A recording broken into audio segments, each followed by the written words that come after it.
What's up, fellas? Or lady fellas. And I was going to do something just a little bit different for the channel, just to, spice things up a little bit. Variety is the spice of life, as they say.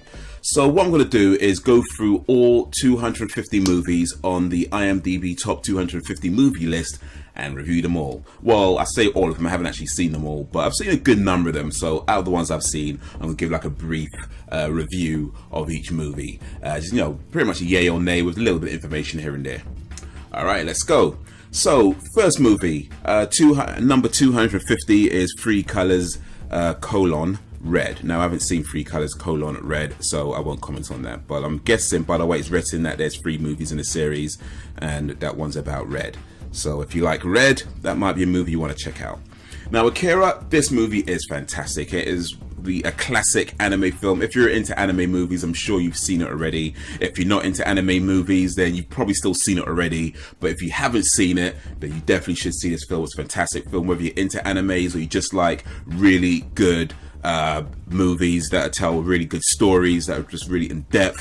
I've talked about this on my channel in a previous video, so check that out as well. But yeah, it's a fantastic film, set in the Neo-Tokyo of the future, set after the events of World War III, explosions that decimated the city. But what was that explosion? You kind of find it in the movie. It's not a big secret, to be fair, but still, really cool film. Lots of psychic, what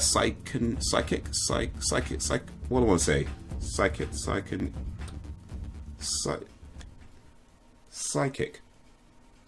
yeah, lots of psychics. Anyway, Paris, Texas. Okay, not seen Paris, Texas. Did not know there was a Paris in Texas, but apparently there is. Either that or it's a fictional city. But if you like Paris, or if you like Texas, if you like Paris and Texas, then maybe check that film out. I've not seen Gangs of Wasseypur either. I'm not sure if I'm saying this right. Wasseypur. I haven't seen it, but it was recommended to me by Mikey Manuels. And Mikey Manuels is a YouTuber. He's a musician, YouTuber, has a SoundCloud as well. I've used some of his music in my videos as well. So in fact, I'll probably use some of his music in this video so you could hear it too. But he's a fantastic musician. He recommended that film to me, so it's on my list of films to see. And it's in the top 250, so you know it's going to be worth something. So yeah, that gets a thumbs up just on principle. Elite Squad: The Enemy Within. Not seen that. Sounds like some kind of elite military movie with like spies and I don't know, Call of Duty style stuff.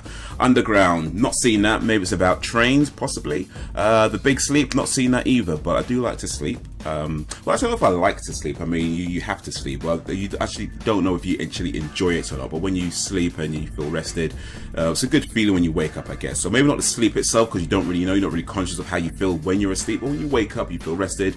It's a good feeling. So yeah, sleep has its uses. Now, The Graduate, a classic film with Dustin Hoffman. He's a young fella in this movie back in 1967. He plays a college graduate or a university graduate. I think they call it college in America, actually, so it might be that. And his girlfriend, the mother of his girlfriend in the movie is seducing him. And you've probably seen that classic scene with the arched leg and him standing in the distance. Mrs. Robinson, I think you're trying to seduce me. That's The Graduate. But what I really like about The Graduate is the music. It's music by Simon and Garfunkel, and the songs throughout that. Here's to You, Mrs. Robinson. Some others that I can't remember right now, but in any case, yeah, really good songs throughout the film, a really good movie as well, and lots of stuff have been parodied from it. So if you haven't seen that film, you've probably seen parodies from it. Not seen The Hustler, but I'm guessing that's about hustling. Just a guess. Before Sunset, not seen that either, but that's probably dawn is before sunset, so maybe a real dark movie. It's quite dark at dawn. I'm up at dawn sometimes. Usually I get up quite early, so I'm up before the sunset quite on most days. And yeah, it's quite dark outside, so I'm guessing that's quite a dark movie if it's before sunset. Wait, sunset, not sunrise, dickhead. Sunset, no, that's in the evening. So yeah, everybody's up before sunset. Well, most people are, unless you're nocturnal. So yeah, before sunset, that's actually, what's before sunset? That's evening. No, afternoon. Yeah, no, it's afternoon, then sunset, then becomes evening. So yeah, I just completely messed that up. Anyway, not seen it. Maybe it's a good movie. It's in the top 250, so I'm sure they did something right. Anatomy of a Murder. Well, not seen it either, but I'm guessing it's about murders and anatomies. Now, X-Men Days of Future Past. Okay, so I've talked about this film on the channel. In fact, I've talked about First Class as well. I actually prefer First Class to this movie. Not to say that Days of Future Past is terrible. It isn't. I like the time travel aspect of it. The thing about Days of Future Past, though, if you haven't seen any of the previous X-Men movies, you can watch Days of Future Past and not worry too much about it, because it pretty much cancels them all out. Yeah, it's effectively starting everything all over again. It's ignoring all the movies that happened before it, which, to be fair, is probably a good way to go about it, considering that, you know, the cast is a lot older and they can't all maintain their youthful looks for much longer. So it's probably a good strategic move at that point, but it's a good movie. I like the juxtaposition between the past and the future and how the characters communicate, and I just like time travel anyway. So yeah, it's a good film. Also, yeah, as I said, I talked about it on my channel, so yeah, check that video out as well if you've seen the movie. It's a spoiler-filled video, so watch the movie first. La Strada, not seen that. I don't really know what that is. I don't even know what language that is. La Strada sounds Spanish. Might be being racist though. La Strada, maybe Italian. Maybe I'm still being racist. I'm not sure. But anyway, whatever. It's in the top 240, so it's yeah, probably a decent flick. Papillon, not seen that either. Papillon, rather. Papillon. Actually, no, I know how this is pronounced. I've not seen the film. I know how this is pronounced. It's Papillon. It's actually pronounced Papillon. I can't remember which language it is, but it's pronounced Papillon. But in any case, I've not seen this film, so I won't comment too much on that. I have seen Beauty and the Beast. This, I believe, is the Walt Disney version. Yeah, from 1991. Saw it a long time ago, so I don't remember much from it, but I'm sure you're familiar with the story. He's a beast, she's a beauty, and that's pretty much it. But yeah, you know, they get together and dance and stuff. It's an okay film. It's worth watching if it's on TV or if it's on one of the streaming services. You may as well, if you haven't seen it already. I wouldn't call it a must-see film, but you know, it's all right. The Night of the Hunter, not seen that, but I'm guessing it's about a hunter and is the night of that he has, or she has. Could be a woman, of course. Hunters could be female still, or maybe transsexual. Could be a transsexual hunter, for I know. Night of the Transsexual. But they don't have to specify transsexual. They just need to say hunter, because if you're a hunter, you could be man, woman, transsexual. So they just need to say Night of a Hunter. But maybe I'm a sexist as well as a racist, so I'm just assuming male hunter. Anyway, spring, summer, fall, winter, and spring. Not seen that, but I'm guessing that's about the seasons. It's just assuming, you know. We don't say fall in the UK, by the way, in case anyone's wondering. In America you say fall. In the UK we say autumn. So if there was a UK film, you call spring, summer, autumn, winter, and spring. But that's a much longer title, so maybe it wouldn't go as well. Who's Afraid of Virginia Woolf? This is a really good film with Elizabeth Taylor, who, in my opinion, is one of the best actresses, whatever, ever. She is brilliant in this film. I wouldn't call this her best film, but definitely, in my opinion, one of her best performances. It is superb from beginning to end, and yeah, just fantastic. Definitely worth seeing that movie. Roman Holiday with Audrey Hepburn and Gregory Peck, really good film. It's a romantic comedy. I kind of like romantic comedies actually, because they're very simple films and they're so cliched. I know of course you know it's going to happen, and they have pretty much the same setup and plot throughout, but you know, they're enjoyable films, and this is one of the earlier ones where Audrey Hepburn, I believe, is a princess of some kind of royalty figure, and he's on holiday, and you know, classes mismatch. So by the end, they learn to love and respect each other, as pretty much every rom-com movie ever made. I've not seen The Help. I think that's like about servants and stuff. But yeah, I don't know, people who serve people, I guess. Prisoners, not seen that. About prisoners, there's at least two of them anyway. Castle in the Sky. Now, I haven't seen Castle in the Sky, but I know this is a Hayao Miyazaki film, so I'm guessing this film involves a family of some kind that moves away from its usual surroundings, or is moving away from its usual surroundings, and then strange shit happens. So I'm just guessing that is the basic outline of the movie. You can correct me if I'm wrong if you've seen it, or confirm if I'm right if you've seen it. Either way, you know, let me know. Notorious. Notorious. Not seen it. Actually, no, I've seen Notorious. I have. This is an Alfred Hitchcock film. Yeah, I have seen it. I don't remember much what happens in it, but I do remember seeing it. So I remember watching the film. I don't remember the story, don't remember the plot, but I do remember that I had definitely seen the film. I'd say it's worth watching again for two reasons. One, it's directed by Alfred Hitchcock, and he is probably the best, or at least amongst the best film directors just ever. It stars Cary Grant, who is just awesome. Actually, interesting story about Cary Grant. I heard, and it's kind of a rumor, so it may not be true, but I heard that he was very fond of wearing women's underwear during his films, and he just wear like silk knickers during his films, which could be true. May not be. I don't know. I mean, I've never met him. He died a long time ago. But you know, it's each to his own, I guess, if that's true. And you know what? Hey, you know, he was a great actor. His films were fantastic. At least the ones I've seen were fantastic. So if that's what he's doing, and if it worked and made him a better actor, then hey, you know, you go for it. Now, I believe I have seen this Pirates of the Caribbean. I know I've seen one of them. There's like a million of these movies by now, but I've seen one of them, which is the first one I've seen, and I think Curse of the Black Pearl is the first one, but I don't remember actually. But if it is the one that I've seen, well, I'll put it this way: if it is the first Pirates of the Caribbean, because that's definitely one that I've seen, then it's a very enjoyable film, worth watching. Just a fun movie to watch, put on, kick back, relax, and just enjoy it. So if it is that one, then yeah, worth seeing. The others, I don't know because I haven't seen them, but I imagine they're probably similar style. I mean, they've done like 4 or 5 of them, I think, by now, so I'm sure they're doing something right. People keep going back to watch them. Now, Fistful of Dollars. This one I keep mixing up with A Few Dollars More. Now, I believe A Fistful of Dollars is the remake of a Japanese film called Yojimbo, directed by Akira Kurosawa.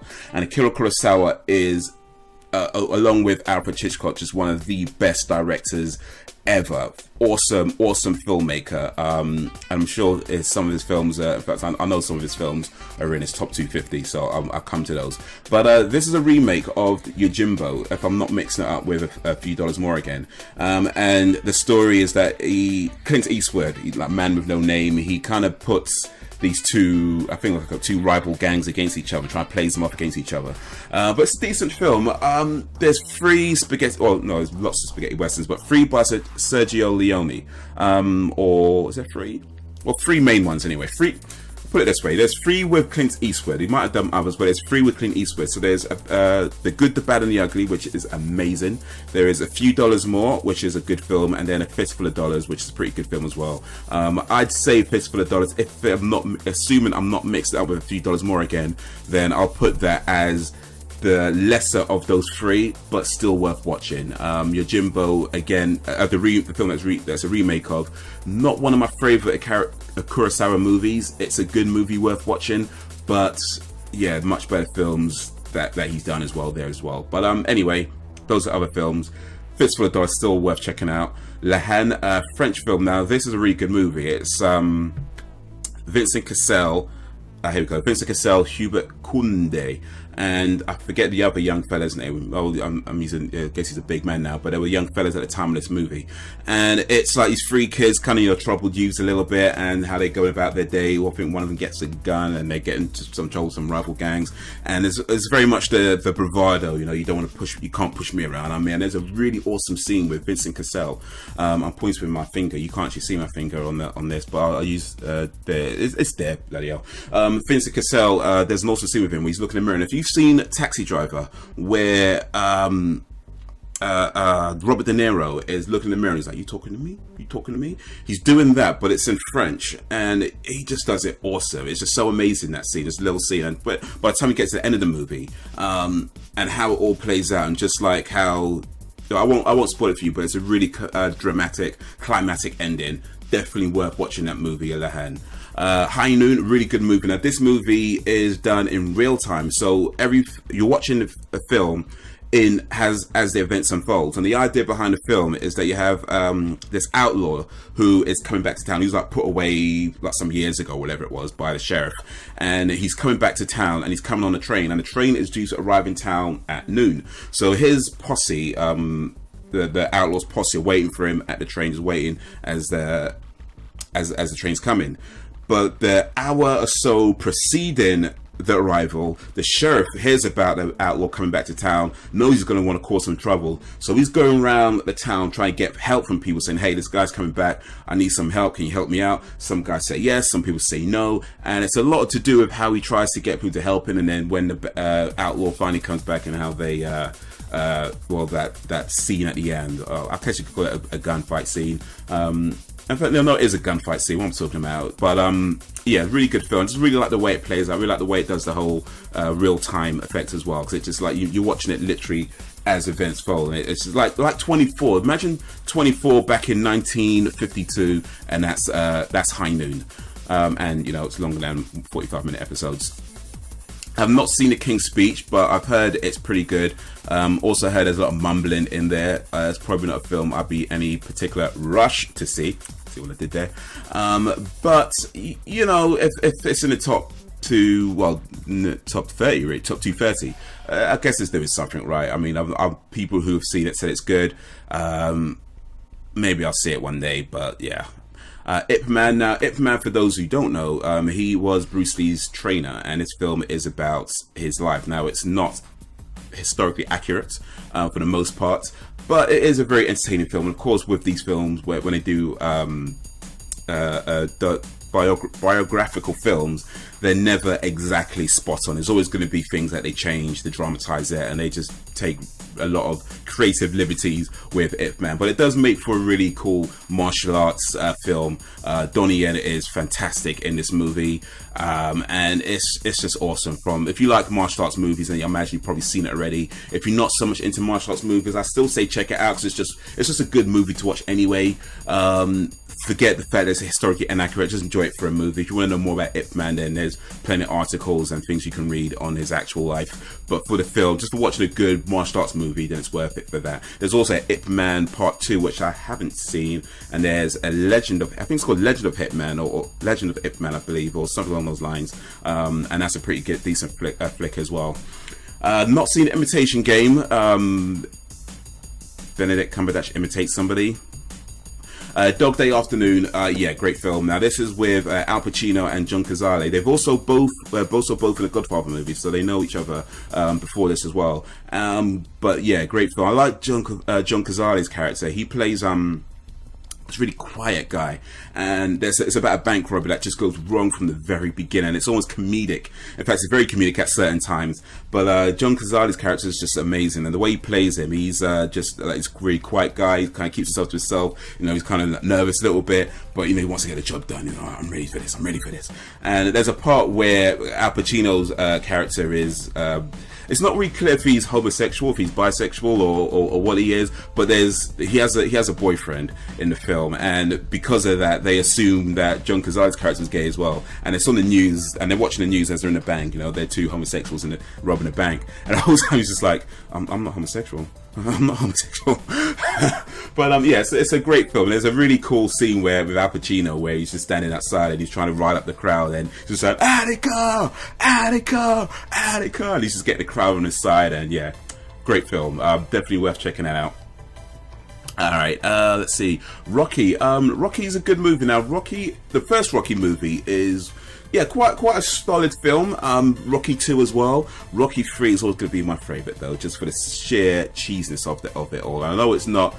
A lot of people prefer the first Rocky movie, but Rocky 3, I think you just can't beat Clubber Lang, Mr. T's Clubber Lang, and just his whole pain, you know. But still, Rocky is a great film, worth watching. Nonetheless, the whole underdog story. You know, he starts off as this mob enforcer, and has moved. He's kind of an amateur boxer. Well, he's an amateur boxer, he's training in this local gym, and then is moved to go into professional because he gets challenged by Apollo Creed, excuse me, played by Apollo Creed, played by I've forgotten his name right now. Let's see if it shows up here. And it does. I'm not going to click on it to find out. But anyway, it's a challenge by Apollo Creed, and it's like, you know, he's just issuing like an open challenge to anybody. He takes it, and then it's like, okay, trying to gives him an opportunity to try and make his mark. But yeah, really good film. Now, Barry Lyndon, I believe I have seen Barry Lyndon, but it was a long time ago, and I really don't remember the story. I don't remember what happened. All I seem to remember is a massive green field. A massive green field. I don't remember what the significance of the field was. I just remember a field in that film. I want to say it's a good movie. It's by Stanley Kubrick, and I'm pretty sure I liked most of the films that he's done that I've seen. So it might be worth checking out just because of that. But yeah, I really don't remember much from it. Maybe I only saw part of it and I just kind of assumed that I saw it. And maybe I didn't actually see the whole thing. I don't remember. But if I have seen it, it was a long time ago. And if I'm not mistaken, then there's a massive green field in there. And if you've seen the film, you can let me know what the significance, if there's any significance of that green field, or even if there is a green field in there at all. Maybe I'm just mixing it up with some other movie with a green field. Maybe some movie about cows, sheep, something. I believe it's set in Ireland, actually. Barry Lyndon sounds Irish as well. But then I'm kind of a racist, as we've kind of figured out. So maybe I want you to see me again.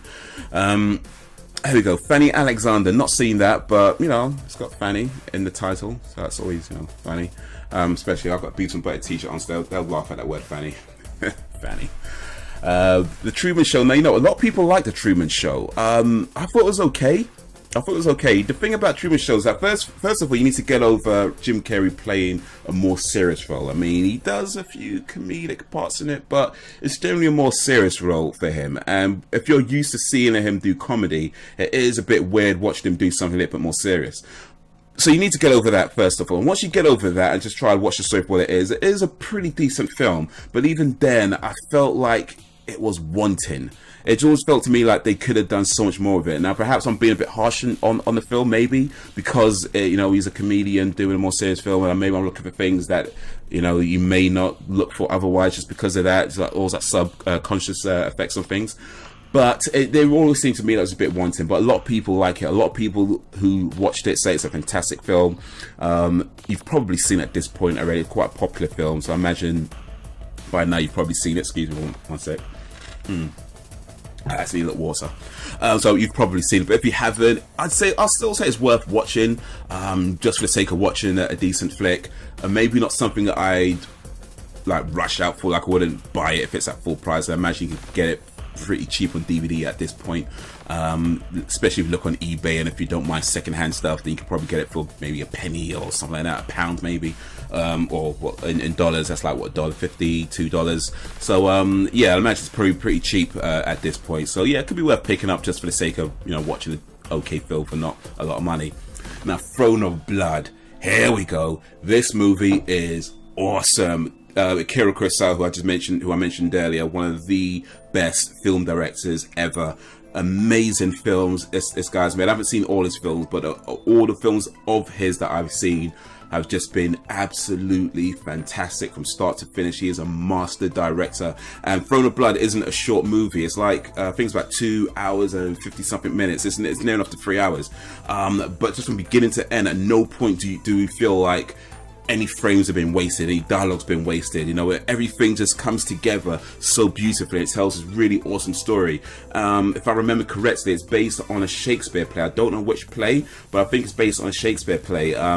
Toshiro Mifune's character, he plays, he's in the beginning, he's just this samurai, this kind of lowly samurai, and they come across this witch or some kind of fortune teller in the forest just randomly, and she prophesies to him that, you know, he's going to become a leader. At first they take it as a joke that he's me become a leader, don't be silly, but then it happens. All right, so now him and his friend who was with him when he saw the witch giving him the prophecy, they're like, wow, okay, maybe there's something to this. So the events that she was telling them are going to happen, so he becomes more dependent on her, and then it shows just the level of greed and the depths that he'll go to try and maintain the power that he amasses. And just when it comes to the end of the film, what she tells him about how it would end and how he feels it would benefit him, and you know what, just watch the movie, watch it. It is awesome film, awesome.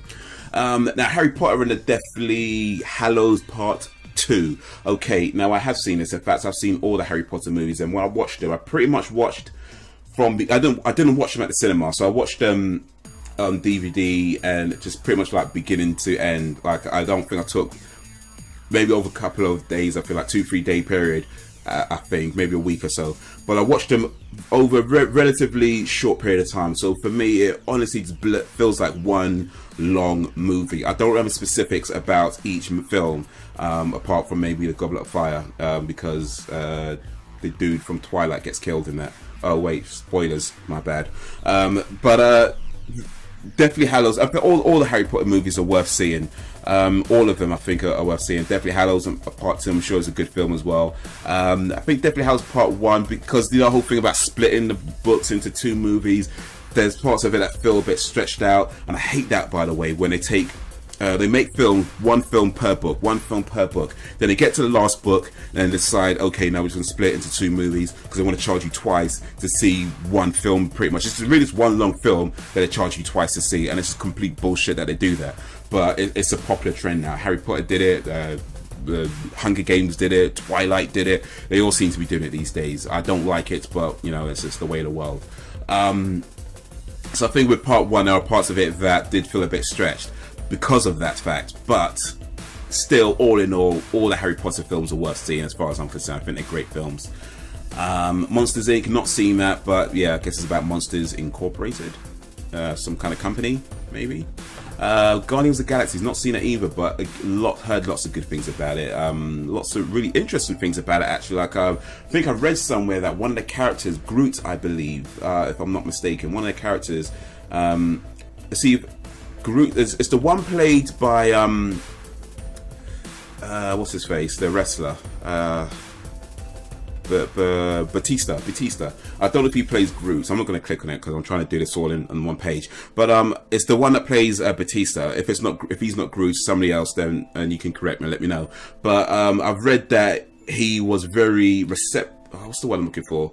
People with autism responded to him very well, due to the way his character was portrayed and played. I thought that's quite an interesting thing. So I don't know if they did that deliberately, but it's something that apparently went down well with people with autism. So, but yeah, at that aside, it's still what I've heard anyway. It's still a good film. So yeah, that's on my list to see at some point. I'd imagine it's worth. It's a Marvel movie. They're all pretty good. So you know, Memories of Murder. Not seen that, but I guess it's about people who remember murders.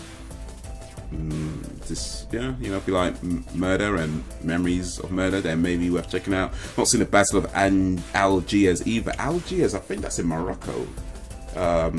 I believe it sounds like somewhere in Morocco, but yeah, again, I'm a racist. Who knows? I could be just assuming stuff all the time.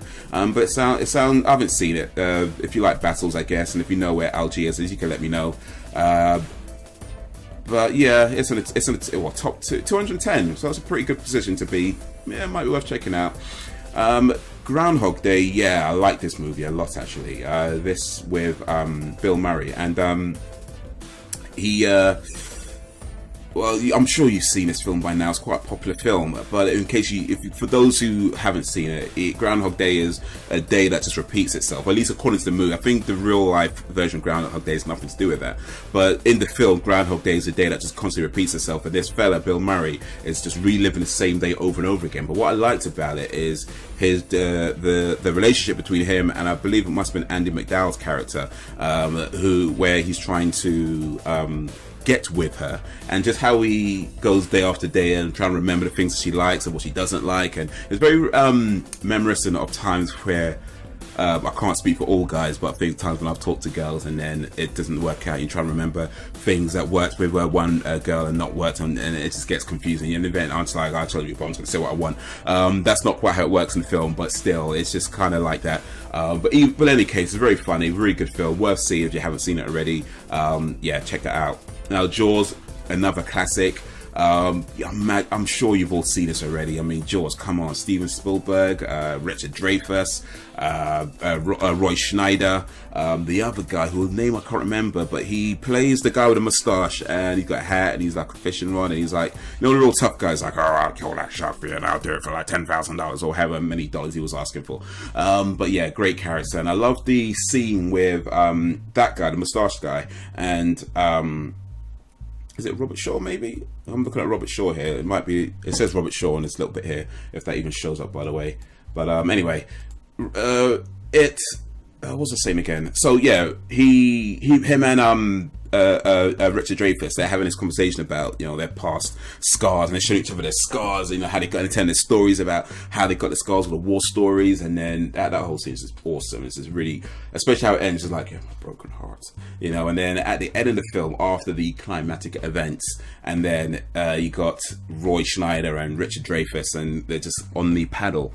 And the way they just look at each other and then they laugh, and then I think it's Richard Dreyfuss. He just says the name of the moustache guy. He just, you know, the way they do it, because there's very little dialogue in that scene, but it's so beautiful the way it's shot, because it tells so much without doing it. Laconic is a word for that, by the way. Where you could tell so much without using without using very many words. So it's a very laconic scene, and it's really awesome. I like that scene. That's one of my favorite scenes in the film. But yeah, the guy, that's some bad hat, Harry. Good film. Oh, and the beach guy, the mayor, like, he doesn't want to close the beach because of the shark, because, you know, spring break is coming. He doesn't want to lose money. All of that's in the film. Yeah, you got to see that film. I'm sure you have, but if you haven't, see it.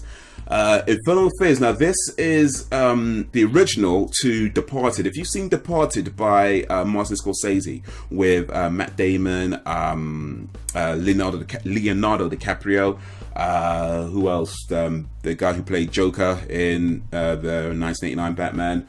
Blanking on his name right now, but anyway, they're all in it. And Departed is a remake of Infernal Affairs. So if you've seen Departed, then you probably know this. Well, you should know the story if you're paying attention. But you should know the story where you got the undercover cop plus an undercover crook, and how they interact with their respective groups, and just all the corruption involved as well. So Infernal Affairs was the original film. There's actually 3 films in the series, 1, 2, and 3. All of them are great films. 3 is a prequel. So Infernal Affairs 2 is a sequel. Then Infernal Affairs 3 is a prequel to Infernal Affairs. But all films are worth watching, especially Infernal Affairs. And Departed, by the way, is a really good movie too. So yeah, all of them worth checking out. The Terminator now. One sec. A little more water. So the Terminator now. Yeah, great film. Well, you know what? I don't want to say, not great film. It's a good movie. It's a good movie. Terminator 2, however, that is a great movie. That is fantastic. Terminator was okay, and it's a decent enough story. I felt it's a decent enough story, but it did feel a bit too like the whole lovey-dovey. I mean, I know why it's there because it's part of it, but it did feel a bit stretched out for me. And there's certainly some really cool scenes in it as well, where, you know, when he rises from the fire and he's like all metal and everything else. Maybe I'm being a bit too harsh in it, but because Terminator 2 is just so great.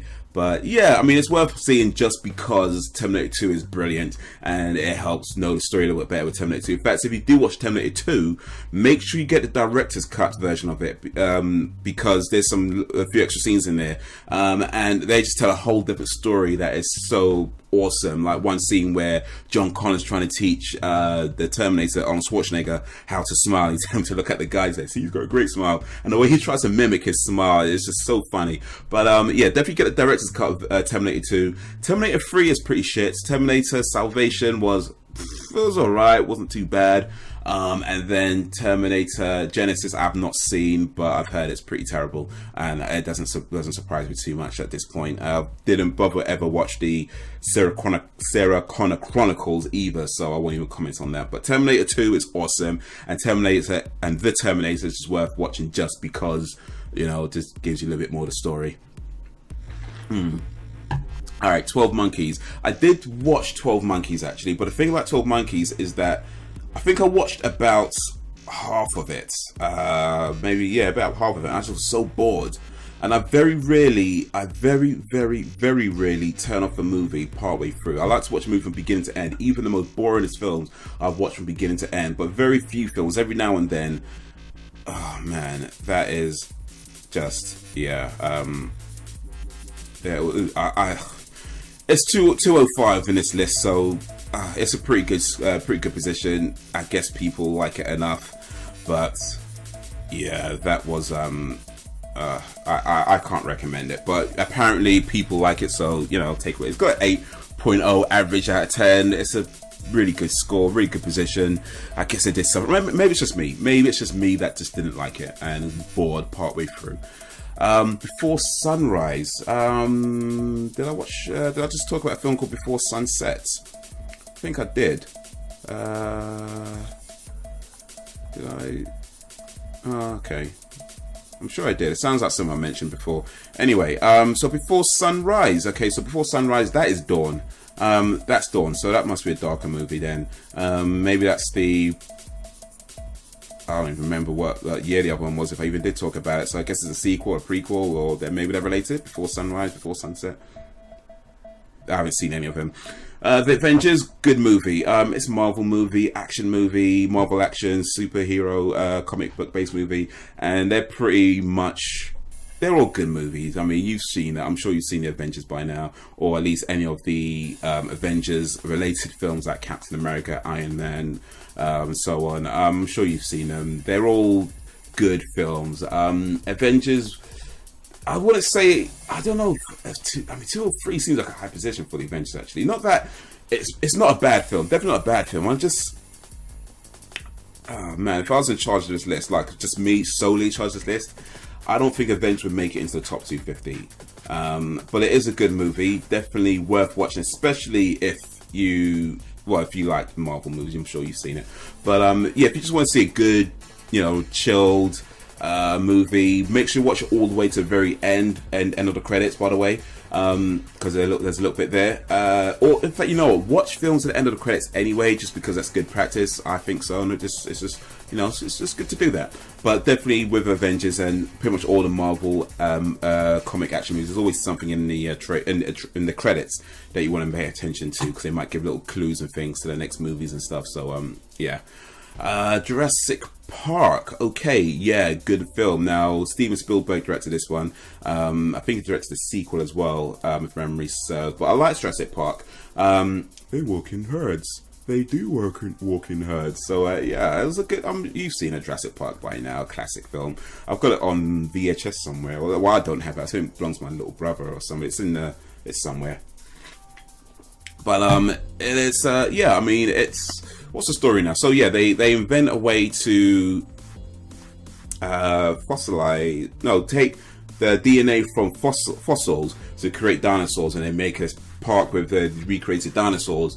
And the idea is to open up to the public, and well, you know, bad shit happens, so it wouldn't be a worthwhile movie if bad shit didn't happen.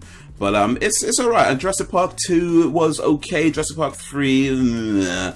Jurassic Worlds, the most recent one, it wasn't too bad, I think. You know, it wasn't brilliant, but it was alright. But yeah, I think Jurassic Park is a classic film, and I think that's worth watching just because it's a classic. I don't know how many people would still enjoy it now, if you haven't seen it already. But if you remember 1993, if you're old enough to remember 1993, you've probably seen Jurassic Park by now. And it's just a good nostalgia film for that. Stranger on the Train, I think I have seen this, actually. It's an Alfred Hitchcock film, and I believe I've seen a bunch of Alfred Hitchcock movies, and I'm pretty sure that was one of them. I don't remember the events, but I believe there's something about they're trying to plot something. Like these two guys meet on the train, and they're plotting something, some kind of a robbery or a murder or something like that. I don't remember what it is exactly, but I'm sure it's a good movie. It's Alfred Hitchcock. He's one of the best, as I said, he's one of the best directors just ever. So yeah, not seen 8.5. I'm guessing that's about some guy's penis, maybe. Wild Tales, not seen that. Tales of the Wild. Donnie Darko. Now, yeah, I've talked about this movie on the channel, and yeah, great film. Time travel, which I'm a big fan of time travel. But I like the way they did the time travel in this, because it's more philosophical based rather than science based. So they're not trying to like say, oh, this is how you can invent a time machine and try to get it that way. They'll talk about the philosophies of it, and I like the ideas that they come up with the manipulated living and manipulated dead. So that's really fascinating to me. But yes, and the opening scene as well, not the opening scene, the second scene with Donnie Darko and his sister, played by Maggie Gyllenhaal. They're real life sisters, and I think the fact that they're real life sisters, her and Jake, adds to authenticity to that dynamic in the conversation that they have. But just, I mean, the whole film's fantastic. That scene just makes me laugh every time. But yeah, definitely check that out. I'm pretty sure by now you all seen that movie, but yeah, if you haven't, do watch it. It's a great film. Best Years of Our Lives, not seen that, but apparently the best years of our lives is when we're in school, so maybe it's about school, maybe. The Bourne Ultimatum. Okay, now all the Bourne movies are fantastic, except Legacy. That was terrible. But Bourne Identity, Bourne Supremacy, and Bourne Ultimatum, in my opinion, that was a complete trilogy. And the way Ultimatum ended was the perfect way to end it. Well, perfect. Maybe not quite perfect, but definitely a good way to end a trilogy. And I think that Legacy, just by its existence, kind of ruins that a little bit. But I tried to watch Legacy with an open mind, and it was just boring. Apparently there might be a 5th movie with Matt Damon coming back into the role, with Paul Greengrass as the director again, who did the Bourne Supremacy and Bourne Ultimatum. So if that's the case, hopefully they can bring it back. But you know what, Identity, Supremacy, Ultimatum, fantastic films, great trilogy just from those films. And if you don't ever bother watch the other ones, yeah, I don't think you can go wrong with just with those 3. So, but yeah, Ultimatum, great movie. Not seen Stalker, but yeah, apparently it's about Stalker. 1979, interesting. Gandhi, I have seen Gandhi, but it was a long time ago. I remember watching it in primary school, and I remember very little things from this. I remember there's a scene on a train, and I remember there was a scene when they're in the field, and Gandhi is telling everybody to lie down. There's a bunch of horses on the other side, and Gandhi's telling them to lie down when the horses are charging at them, because he says that the horses won't trample on you if you're lying down. Now, I don't know how true that is. It's not something I'm willing to test out. I don't particularly recommend anybody does, just in case, you know, horse just may not see you. So there's that. But apparently, if there's some truth to that, horses won't trample on you if you lie down. If anybody is familiar with horses, if anybody has some equine knowledge, you can let me know in the comments if that's true or not. But yeah, I still wouldn't be trying it out even if it is true. I just know. The Wizard of Oz, yes, weird film actually, quite a weird film, but it's an enjoyable film. I really liked it. I really liked the story in this. I'm sure you all know the story about the Wizard of Oz by now. But if not, then yeah, it's a good movie. It's a classic film. Judy Garland, she was a young actress at the time, and I believe she died quite tragically, actually, if memory serves. But yeah, well, that's besides the point. That's not to do with the film. But anyway, it's a sad event, of course, but it's just not to do with the film itself. It's the Wizard of Oz. From what I remember, yeah, really good film, really weird film, worth watching though. Definitely just a nice, enjoyable film as well, just to sit back. It's a musical as well, I believe that one's a musical. I seem to remember some songs in it anyway. So yeah, Sin City, not seen Sin City.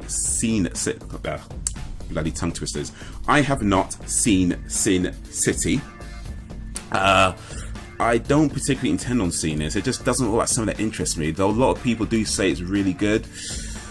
It's in the top 200, so an 8.1 average score out of 10. I guess they did something right, but just everything I've seen of it just looks non-interesting, really. Directed by Frank Miller, who wrote comic books back in the 80s. I believe he wrote the Dark Knight Returns comic book, which is, you know, the Batman versus Superman, what they're basing that on. And I read that comic book as well. It was so boring. It really was. Again, it's something that a lot of people seem to like, but I just thought that graphic novel rather, was so boring. I did watch the animated version of it. I thought it was a little bit better, but yeah, I don't know. Maybe I'll get around to it. Maybe. Not seen Diabolique. That sounds like something evil though. The devil, evil, Diabolique. Sounds French. Is it French? Yeah, sounds French. Or am I just being a racist again? But you can let me know if that's French or some other language, or let me know if you know what it translates to in English. You can let me know. Now, Shutter Island is awesome. This film, yeah, I've talked about this film as well on the channel.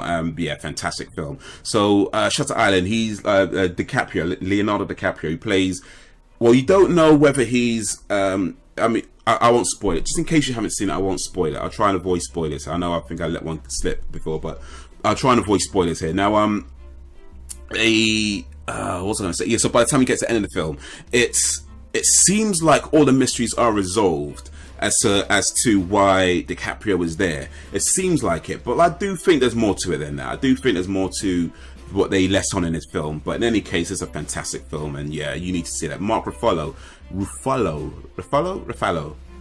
Mark Ruffalo, the Incredible Hulk, he's in there as well, along with Ben Kingsley, who played Gandhi, by the way. By KG1, Ben Kingsley is a white guy. He played an Indian guy in Gandhi. That happened a lot back in the days. Yeah, Ben Kingsley's in it. He's a great actor.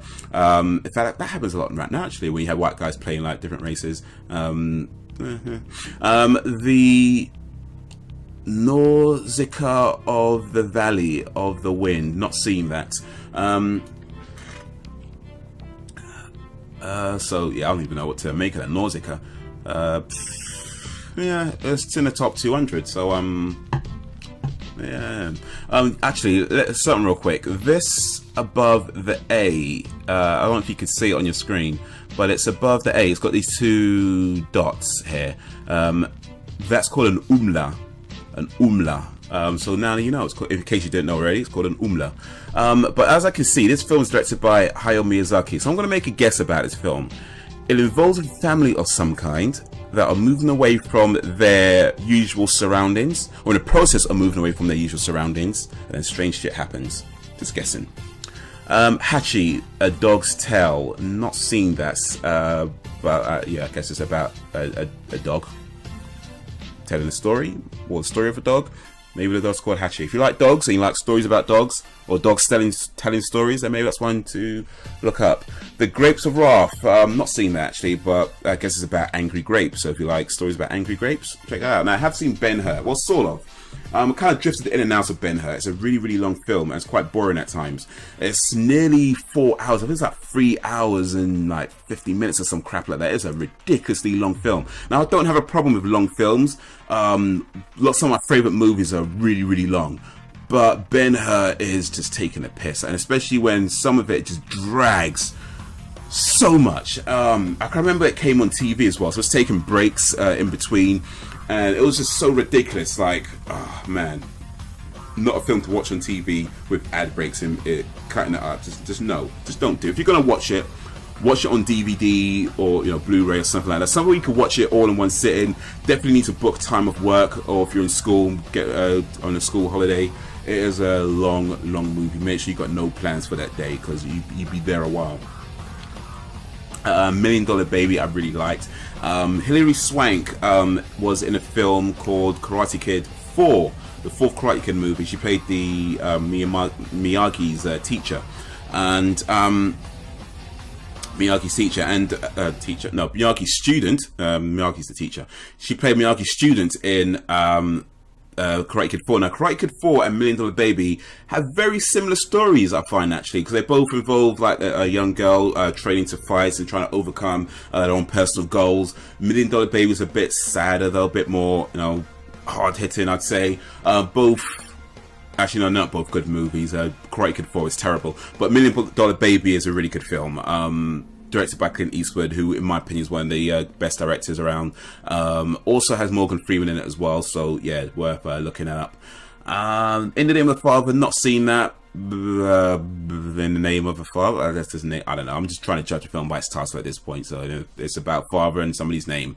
Amores Perros. I've not seen it either, but Amores, I think that means love. I think it sounds like it means love. Is that Spanish or Italian? I don't know. I'm a racist. Yeah, that's what we're learning today. I'm racist, and I'm sexist, and I make a lot of assumptions apparently. So Amores Perros, not seen that. Maybe it's about love. Don't know what Perros means. If you know, let me know.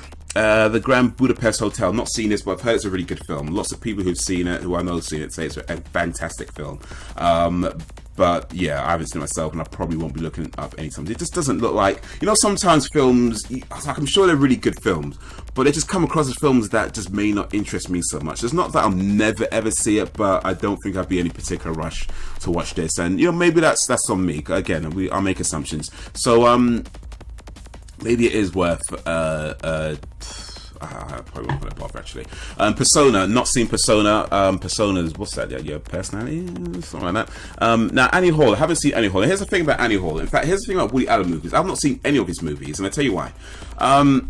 Woody Allen, he was married to this woman, and then he left the woman for that woman's daughter, and then she was like 12 or 13 or some crap like that at the time, and he's like a grown adult, and then he's under investigation for child sex offences, and then he flees the country, America, and goes to France, and then France just won't extradite people to the US, so he's just been there ever since.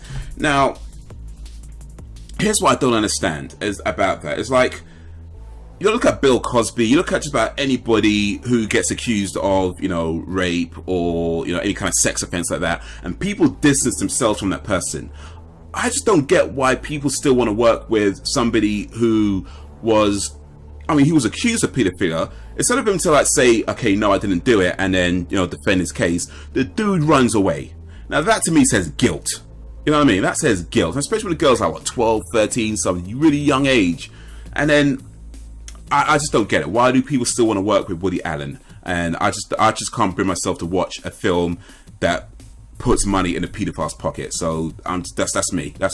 Anyway, Princess Bride, great film. Oh yeah, awesome. I liked, very funny film. It has what's his name? Wrestling legend.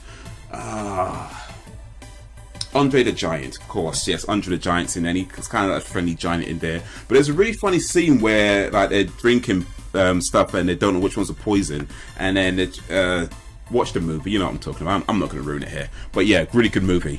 12 Years a Slave, not seen it. No intention of watching that film. I just don't care for slave movies. I'm absolutely not interested in a slave movie. I've heard it's really good, and apparently lots of people think it's really good. It's quite high up, 178, 8.1 out of 10 average.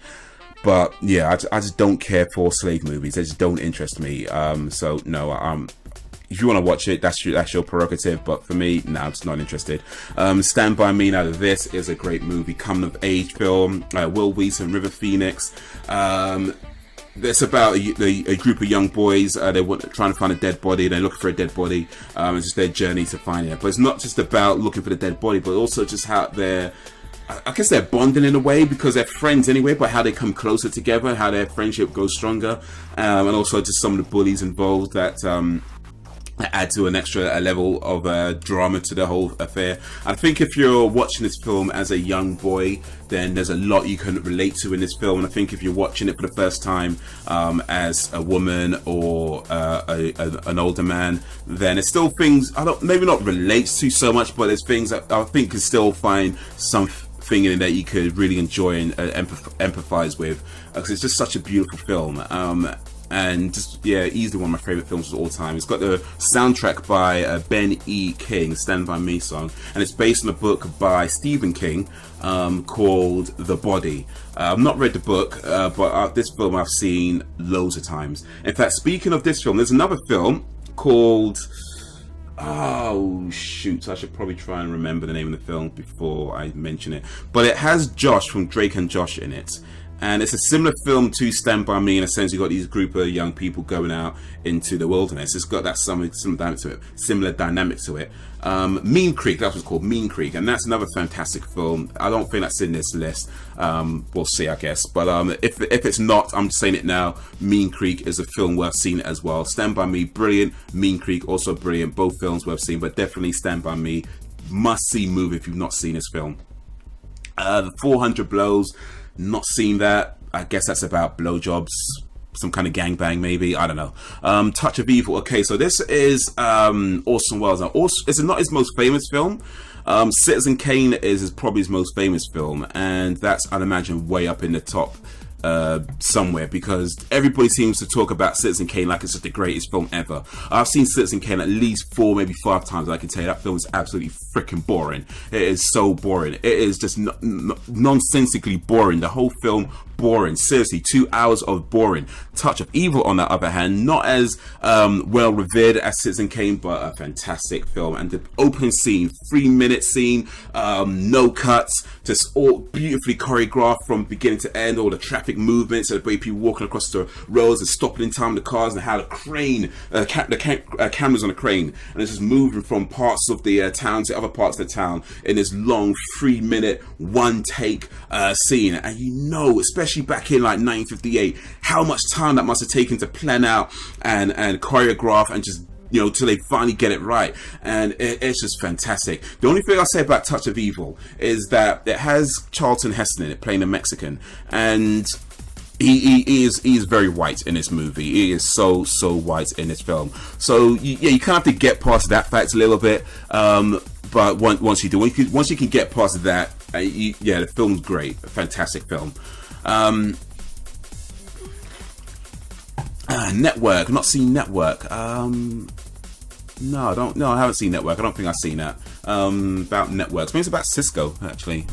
There Will Be Blood. Now, despite the title, this is not about periods. It's actually about an oil entrepreneur. And it's very... do I want to say violent? No, I don't think it's a violent movie. But there are certainly some brutalities in there.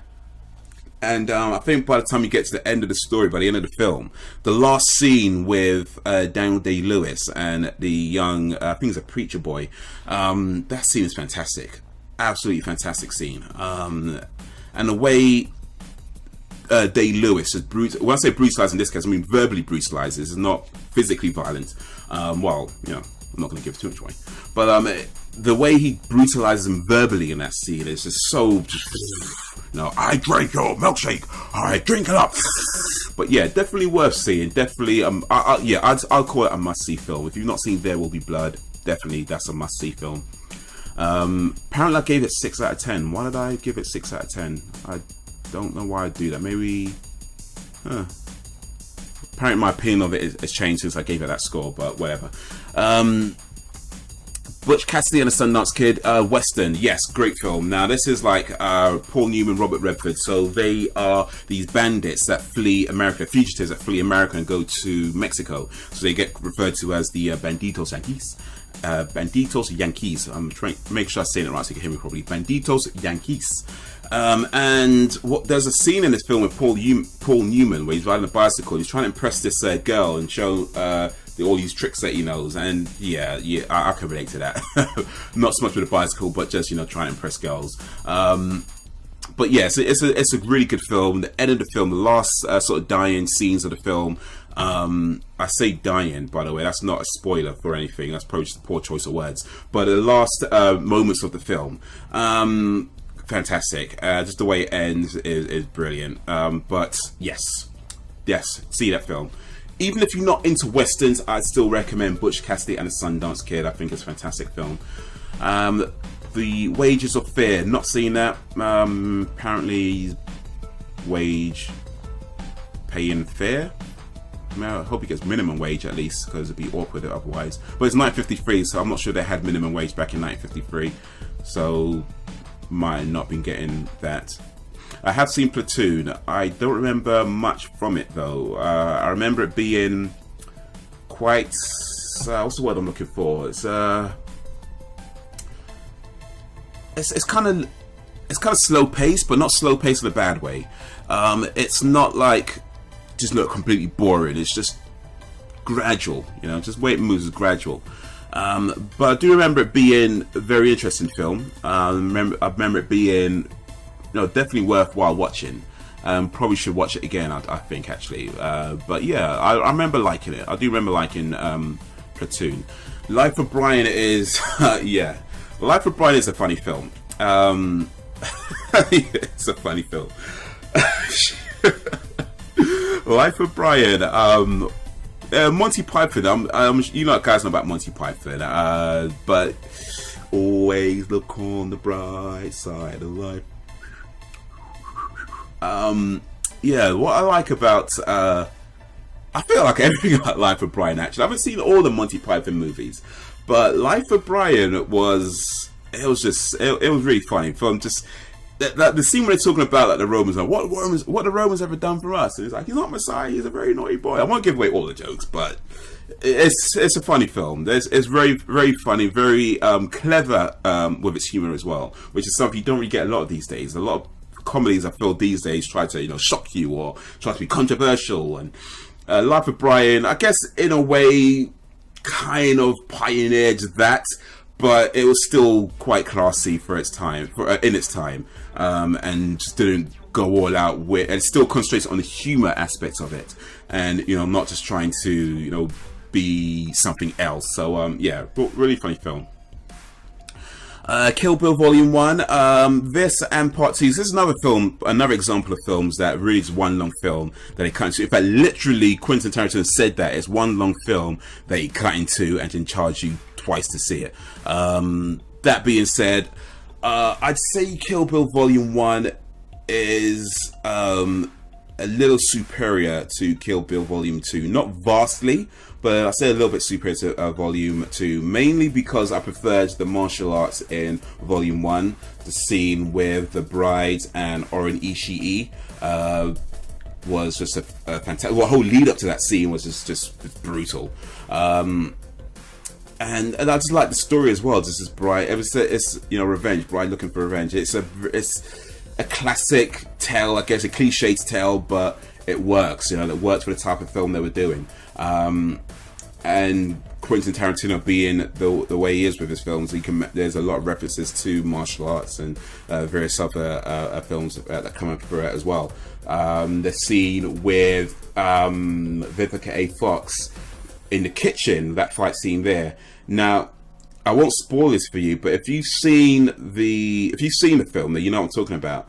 But there's apparently in talks of a Kill Bill Volume 3, which is supposed to be, if it happens, a lead off from that scene. So if you've not seen the film, I don't want to spoil it for you, but if you have seen the film, then you know what I'm talking about, because you know what happens at the end of that scene where she tells, come find me. So yeah, I think that's enough to know what I'm talking about for those who've seen it without spoiling anything for those who haven't.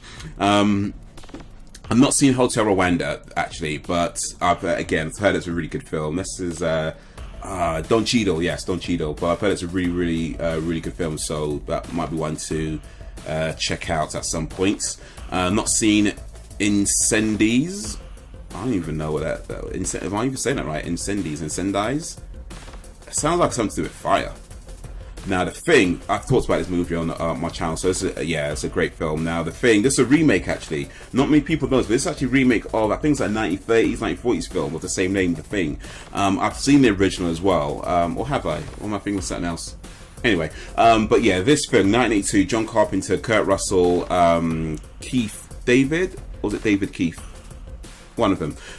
But yeah, great film, really awesome film. Just the whole suspense factor that plays out throughout the movie as well. And by the time you get to the end, it's like, what's going on, man? What's going on? I think there's more. I personally think there's more to it than what the film lets on. But hey, it's all speculation. It's one of the films that makes films great, when you can talk about events in the film and talk about what makes it, what you think about what they're trying to do. So yeah, definitely recommend The Thing. Awesome film. No Country for Old Men. Now this is an interesting movie because apparently I gave it a 6. Why do I give these films 6s? I'm sure I have a much higher opinion of it than a 6, but apparently I gave this film a 6. I don't know. Anyway, but it seems like my opinion has changed somewhat since then. I think it's worth more than a 6. Maybe close to more to 8.1 that it's got the average. But anyway, it's an interesting. It's a bit weird as well because it doesn't have. It doesn't really have an ending, really. I mean, it's kind of just a story with no. I don't know. No, it does have a plot, so it's just kind of a weird plot. But yeah, it's an interesting film. Maybe that's why I gave it a 6, because maybe I didn't understand it right away when I first saw it. I think I understand it. Hopefully, I understand it a little bit better now. But yeah, worth seeing again. Worth watching it to the first time if you haven't seen it. And worth checking again if you have. Mary and Max, not seen that, but apparently there's Mary and there's a Max, and I'm guessing this is a film about Mary and Max. Not seen the Maltese Falcon, but you know, Maltese Falcons. I don't think it's about Falcon. Probably not about Falcon from Star Fox, but could be. Maybe it's a film that inspired his creation. Who knows? Not seen Finding Nemo, but yeah, hopefully they do find Nemo, because it's always awkward when people go missing or fishes go missing. Actually, not awkward when fishes go missing, or is it? Well, I guess it's awkward for the fish when fish go missing. Not awkward for people, but you know, we're selfish. At least I am anyway. So I like fish, that's why I eat them. Well, tuna and cod. Don't really like salmon too much though. So I've not seen Rush. A friend of mine saw it and said it was a really good film by Ron Howard, who I do respect as a director. So yeah, could be work. That could work. Need to talk properly. Water first. Could be worth checking out. All right, The Sixth Sense. Now this film, okay. To be fair, I knew the twist before I saw it, and perhaps because of that, by the time the twist came around, it didn't have the impact it could have had otherwise, and it did feel the movie was somewhat ruined. The problem I would say with that though is that a film, no matter how big the twist is, a film should never solely rely on that one aspect, and I feel that's what The Sixth Sense does. It really relies on that one twist that you get at the end. I'm not going to say what a twist is for those who haven't seen it, if there's anybody who either doesn't know or hasn't seen it, but I do feel that film needs more than just a twist to make it a good film. So because of that, it's a bit hard to say I recommend watching this movie. It's worth watching if you could maybe pick it up real cheap, or if it's on some streaming service, but certainly nothing I'd say, yeah, go rush out to see. I don't know if I'd give it the 8.1, the average that it's got, just because I feel it does rely too much on the twist. And maybe it's a better, I'm sure it is a better experience when you don't know the twist, but even still, a film should not rely on just one aspect of it. It needs more than that, and I think this relies too much on just that one thing of it. So yeah, not seen Gone Girl. Hopefully they find the girl that's gone though, because again, like Finding Nemo, you know, it's just awkward when people go missing. So, and this is a person this time, not just a fish, so I care about people, some people. But there's no name for this girl, it's just a girl, so maybe it's just some I don't know, some girl that starts to run around and gets missing a lot, and maybe she's one of these girls that cries wolf, and maybe they shouldn't look for her at all. They should let it go. It's like, look, bitch, you know, you keep going all the time. Why don't you just stay? It takes stay in one place, and you go, and then now you're gone all the time, and now you're gone. It's like, why am I gonna come look for you? You know, I'm just saying. I'm just saying. Maybe they should leave her alone. Maybe it should be called Bye Girl, or Girl Bye, like what's that girl from wrestling? Cameron. Is it Cameron? One of the Funkadactyls. Girl Bye. That's what you should call the movie, because, like, you know, this girl keeps going all the time. And anyway, I haven't seen it. I'm just speculating. 158 out of 250. Well, out of millions of movies, really. But 158. Yeah, that's a good position. Maybe I'll check it out one day and see if this Gone Girl is worth finding at all. Into the Wild, not seeing that, but if you're gonna go into the wild, take precautions. Dial M for Murder. Now this is a great movie. This is Alfred Hitchcock, and I do remember this film very well, and I remember it being awesome. I remember it being fantastic. I remember just from beginning to end, just a real intense thriller, very suspenseful, and just, yeah, great film. It's a murder mystery, and it's how they solve the murder mystery, and how it all comes together, and just the battle of wits they have between it. You know, watch the movie, awesome film. It happened one night. I wonder what happened. Not seen that film, but apparently something happened one night, and maybe not happened again. It's directed by Frank Capra, who did the film. He's done one of my favorite films called what's it called? It's a Wonderful Life, with James Stewart, and that is a great film. One of my favorite films. One of my favorite Christmas movies, and I don't consider myself somebody who celebrates Christmas, but I do like Christmas movies. I like some Christmas movies. I definitely like It's a Wonderful Life, which is by this guy Frank Capra. So yeah, it happened one night. Could be worth checking out just because I like Frank Capra. And he's done another film with James Stewart called Mr. Washington Goes to Town. That's a good movie as well. So Oh, I like Clark Gable too. So yeah, I might see this film. I might check this out. It happened one night. Could be worth seeing. Trainspotting. Okay, so yeah, this was the film that made Ewan McGregor famous, and it's a pretty good movie, I'd say. It's not brilliant. I'm not sure I'd put it this high up in the list of greatest movies of all time, but you know, I'm not in charge of this list, so you know. But yeah, it's a pretty decent flick. It's about not about trains, by the way, in case anybody's wondering. It's just nothing to do with trains or spotting trains. It's actually about drugs. So not going to give it the whole plot away, but yeah, pretty good movie. Wouldn't say it's a must-see, but yeah, pretty good movie. Not seen Fargo, but I've not got far to go. Well, actually, I've got like 100 and something, 50 something to go, so I'm not even halfway through yet, actually. Oh, wait a minute. Yeah, not even halfway through yet. So yeah, Gone with the Wind. Gone with the Wind, yeah, I've seen Gone with the Wind. Another long movie, another really long movie. It's nearly 4 hours as well, but I did like Gone with the Wind. It's an interesting film set at the Civil War period, and I believe around about the turn of the century, if I remember correctly. And I'd say it's worth seeing because it's a classic. I'm not sure I'd call it must-see movie material, but definitely because it's a classic, it's worth making time for. And there's certainly some scenes, like I'm sure you know, frankly, my dear, I don't give a damn. I'm sure you know about that. And part with the girls on the horse, and she's like, "Oh, you're just like Pa." Just like Pa. So yeah, there's a lot of things in the film that that are interesting, and some stuff that are just like awkward to watch. Where you got these guys, and they're like, "Who's going to take care of the horses? We as house workers." And like, okay, it's historical, I guess. But yeah, it's produced by David O. Selznick, and after he produced that film, he wanted to make it was so well received that all he wanted to do was make another film, produce another film that was just as well received as Gone with the Wind, and it drove him crazy. He did so many films afterwards, but none of them really matched up to Gone with the Wind in terms of how well received they were and how people thought about them.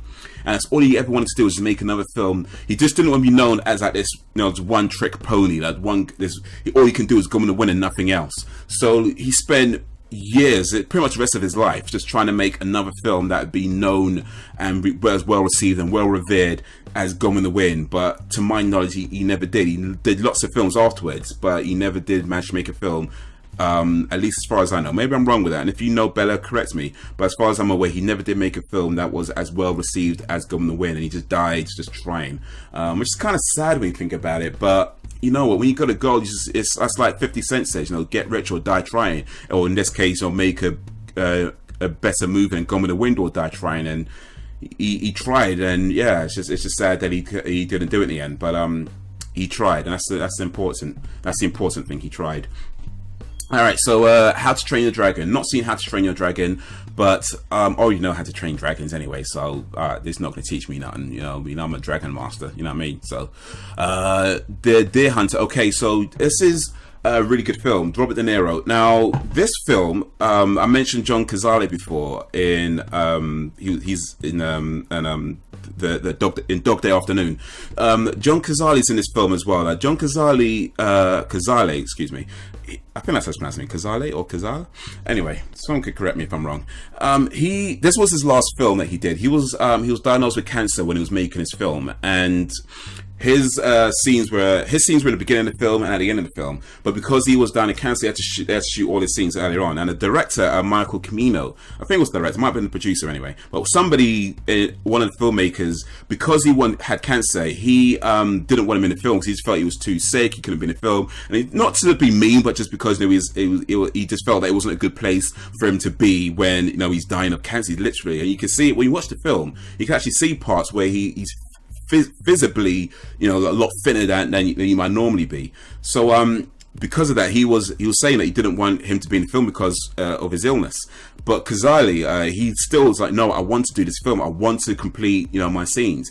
And he was adamant about him not being in the film. But what happened is that Mel Streep, who was dating John Cazale at the time, and also in this film, she said that, look, he wants to be in this film. if you take him out of this film, I'm not going to do this film. And because she was a big star at the time, they were like, okay, you know what, we can't lose Meryl Streep, so we got to put him in the film. So they put him in the film, and he did complete his scenes before he died. But yeah, man, I tell you, if you watch it, I mean, it's a great film anyway. But when you know that fact, and just seeing his character in the film, and just watching his body, I mean, you could really tell that. But yeah, anyway, great movie. Definitely one to look out for. Cool Hand Luke, interesting film. I liked it quite a lot. Paul Newman. There's a scene when he's like in the prison. He's like throwing the ball, just bouncing the ball up on the wall. And I think he goes to prison because he's like terrorizing a neighborhood, like knocking like lampposts. What do you call them? Post boxes. I think he's like just knocking them over, and then he gets arrested, and he goes to this weird not even weird, I guess, but just as old school jail where they have fields, and I don't know if you've seen Life with Eddie Murphy and Martin Lawrence, and the jail that they're in the beginning where they open field. It's a jail kind of like that where you have to have the guards, and they just line up and they just shoot people who try to run away. It's a prison just like that. So he's in that kind of prison, and I don't remember much of the story, but I remember it being an interesting film. I remember it being quite enjoyable, and it's quite high up in the list as well. So yeah, it's gonna be good. A Beautiful Mind. Okay, so this movie, I liked this movie actually. It was a bit slow paced, but yeah, slow paced in not a bad way. Wait a minute, why did I give Deer Hunter a 5? That's ridiculous.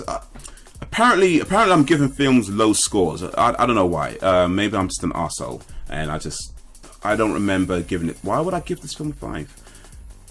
Anyway, Beautiful Mind. So yeah, great. By the way, this is why I don't even rate stuff anymore, because the opinions change and it just means nothing. But definitely, Deer Hunter is worth more than a 5 easily. Easily. What was I thinking? All right, but anyway, A Beautiful Mind. So yeah, it's a good movie too, and not as good as Deer Hunter, but still a good movie. He's what's his face now? Kurt Russell. No, not Kurt Russell. I'm not gonna look. Trying to do it without to pop up. Russell Crowe. So yeah, he plays as like this genius guy, Beautiful Mind, and yeah, it's just about that really. I don't know if it's worth being this. I don't know if I could put it this high up in the list. 148. It seems a bit high to me, but it's a good movie. Not seen Judgment at Nuremberg, so apparently it's about judgments at Nuremberg. I'm sure that's not how you spell Nuremberg, by the way. I'm pretty sure that's spelled some other way, but whatever. I have seen Rebecca. This is a really good movie. Rebecca, Alfred Hitchcock again, fantastic director. I'll keep saying that as much as I have to, by the way. But Rebecca's a great film. The storyline, I don't remember specifics, but what I do remember is that Rebecca was the former wife. She died of this person, the guy in the film, and he meets another woman who she's practically haunted by the memory of this woman, Rebecca, that she's never even met. And it's just really interesting how that plays, especially with the maid, by the way. Watch out for the maid. The Big Lebowski, I did see, I think, most of this film. I don't think I actually watched the whole movie to the end. And because I was watching at a friend's house, and we had to leave in the end. And I think I did see most of it, at least, and I just never got back to it. And it seemed like an okay movie from what I saw of it. I don't know if I'd want to put it this high up in the list, but I do remember it being quite enjoyable. So, V for Vendetta, fantastic film. This one I've talked about as well. A lot to do with society, and just how governments operate, and how the tactics they use to control people. This a lot more dystopian, of course, in the film, and set in, I'm not sure if it's a futuristic London. It's not really clear when it's set, but it's set in London. And the whole V monologue scene, of course, is fantastic. Very vicious. Yeah, great film.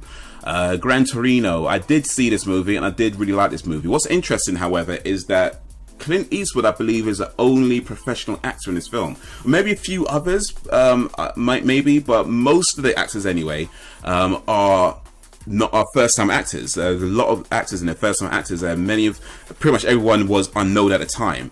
But I think Clint Eastwood is certainly the only known actor.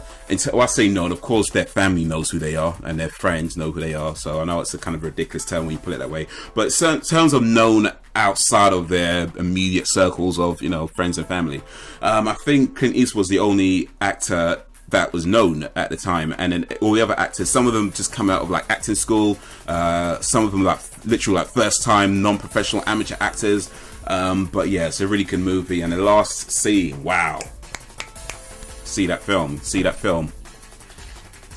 I liked Warrior very much. Interesting about this movie is that Uncle Owen, he kicks Bane's ass. What I mean by that is, what's this dude's name? The guy who plays Uncle Owen. I can't remember his name right now, but he's in The Visit. No, not The Visit. The Gift, a recent film with Jason Bateman. But he's in that film. I can't remember his name. But yeah, the guy who plays Uncle Owen in Star Wars, Star Wars prequels. He plays a fighter in this, and he just whoops Bane. Tom Hardy whoops his ass. So yeah, but it's a good movie. And Kurt Angle's in this movie actually. Kurt Angle, a professional wrestler, Olympic gold medalist.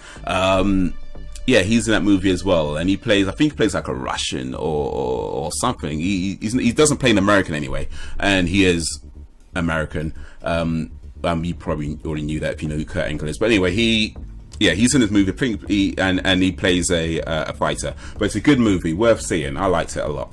I have seen Howl's Moving Castle, another film by Hayao Miyazaki. So he's doing quite well. He's got at least, I think, 3 films so far in the top 250. So yeah, not too bad. But I liked Howl's Moving Castle.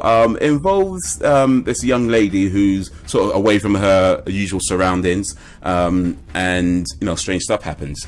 The Wolf of Wall Street, not seen The Wolf of Wall Street. Apparently there's no wolves in it though, so yeah, a bit disappointing I think. Casino, okay, so this is a good movie. Now Casino, Martin Scorsese, Robert De Niro, Sharon Stone. What can I say about Casino? I liked it.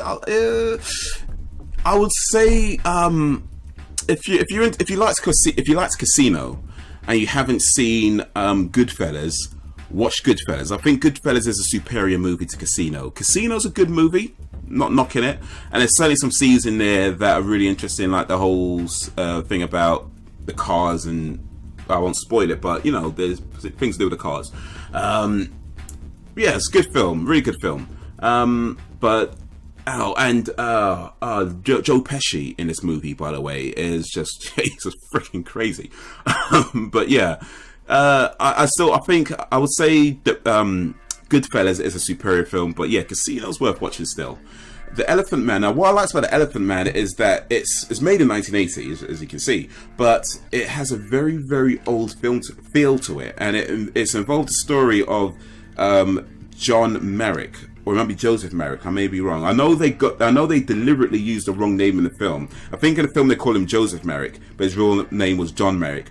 Or it might be they call him John Merrick in the film, but his real name is Joseph Merrick. I'm mixing it up. But the name they use in the film is not his actual name, but it's based around this person who had this deformative disease that meant that his skin was like large, his feet, his head, the skin was just like really like massive.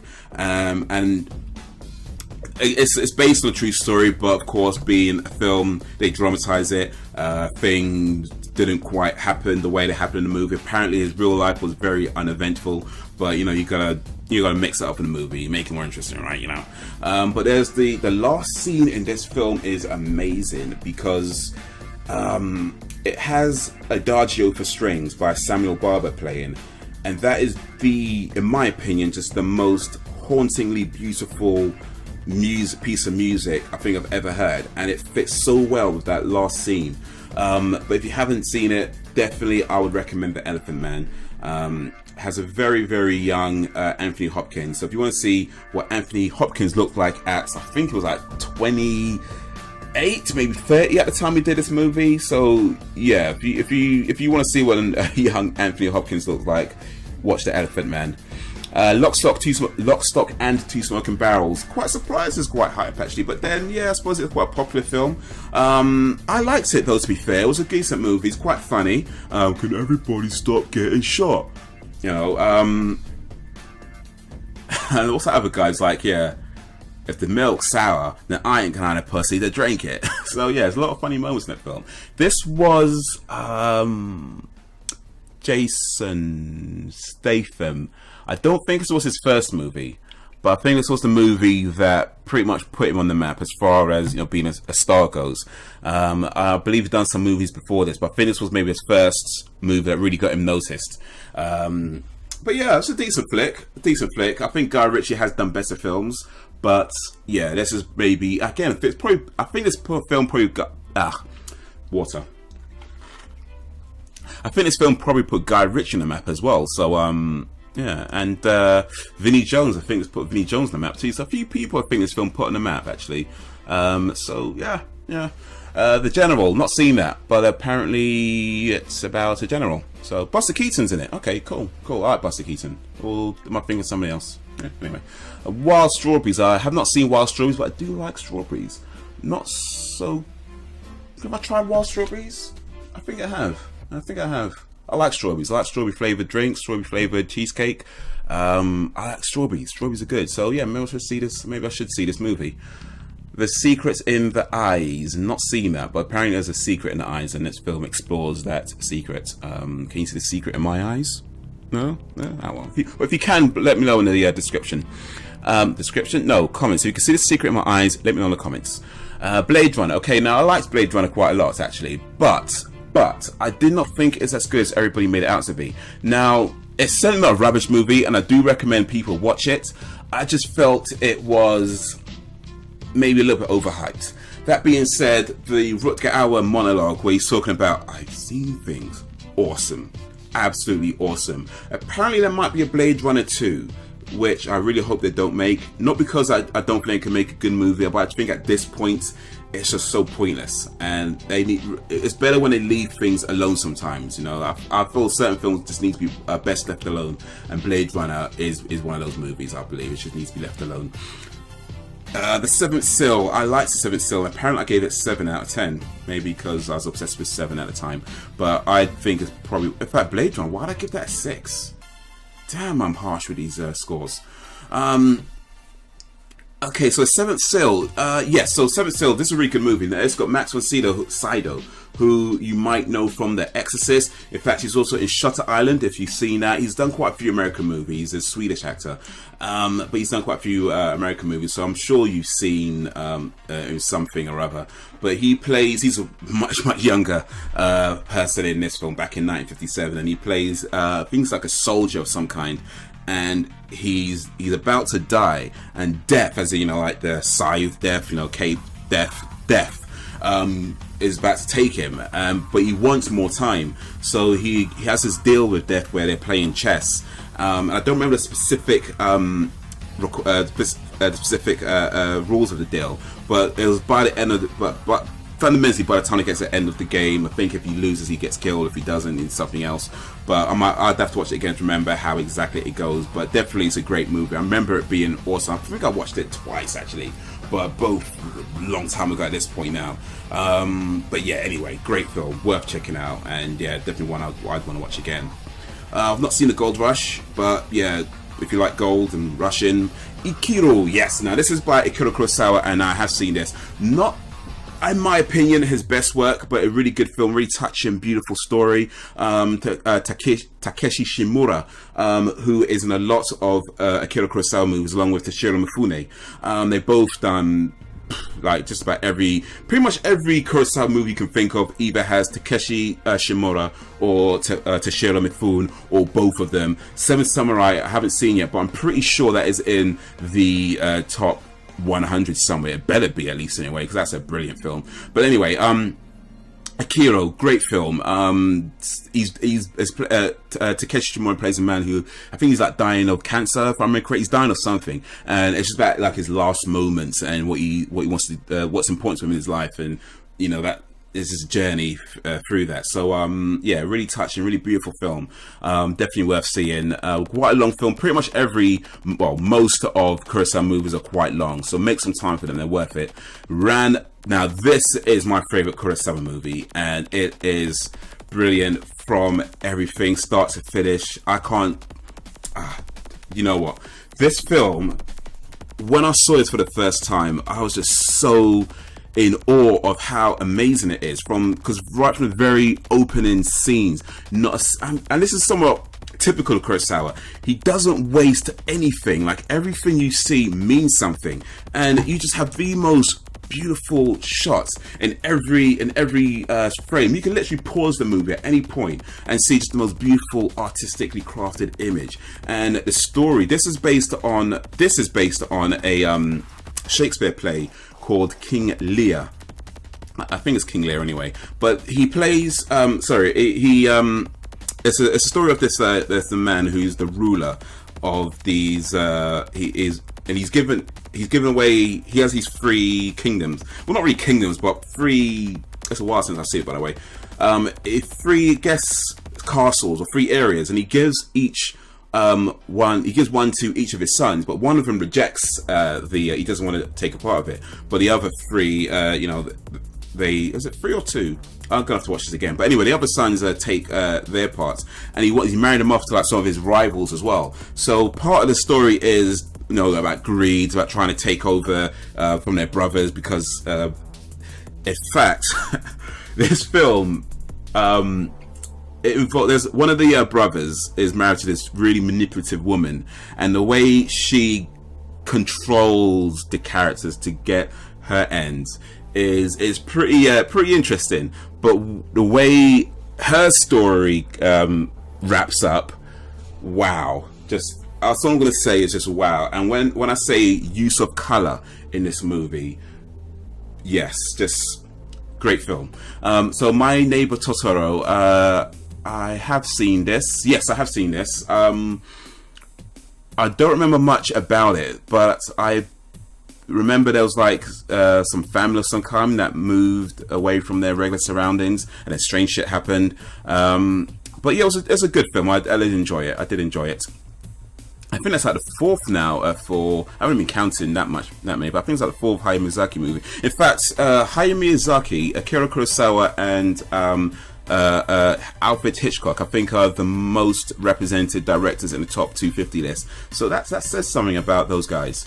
The Bridge over River Kwai, not seen that, but apparently there's a bridge over River Kwai and there's a story about it. So if you like bridges and River Kwai, go for it. Now, Mr. Smith Goes to Washington. This is, I believe, I did mention this earlier, didn't I? Yeah, Frank Capra movie. So with James Stewart. Now, this film, that's what I learned from this film, what a filibuster is. I did not know what a filibuster is until I saw this movie. Now, for those who may not know, a filibuster is an excessively long speech that often lasts a day or more. Now, what was interesting to me about that is not so much that you have these ridiculously long speeches, but the fact that they happen enough to have a name for it. Like, there's people who speak for days, literally. Well, I think they kind of break it up a little bit, to be fair. I'm sure they take some kind of rest, or at least I hope they do anyway. But that's what a filibuster is. It's really long speeches, and that's what happens in this film. Mr. Smith, played by James Stewart, he's like this local hero of sorts, and he's trying to help out the community with something, which I don't remember. But he needs to go to court for it, which is in Washington, or some kind of court in Washington, and then he just gets a really long speech. But he needs to keep that speech going for something else to happen, which I don't remember what, but that was part of the story. But yeah, anyway, good film, worth watching.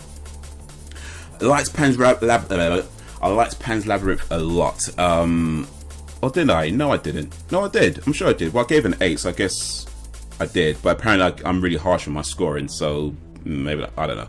Anyway, so I did like Pan's. I think I watched this in the cinema. I don't think I watched it again since then.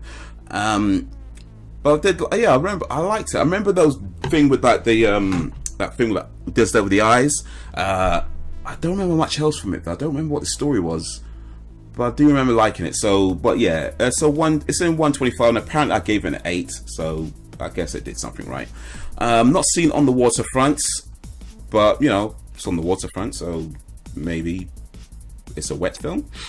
Heat. Okay, now Heat is a great movie. Now Heat. Okay, the big thing about this film was that it was Al Pacino and Robert De Niro being in the same scene, because they both did Godfather 2, but they were never in the same scene. Now this film put them in the same scene. It's a heist movie. It's a bank robbery. Bank robbery goes wrong, of course, as they always do.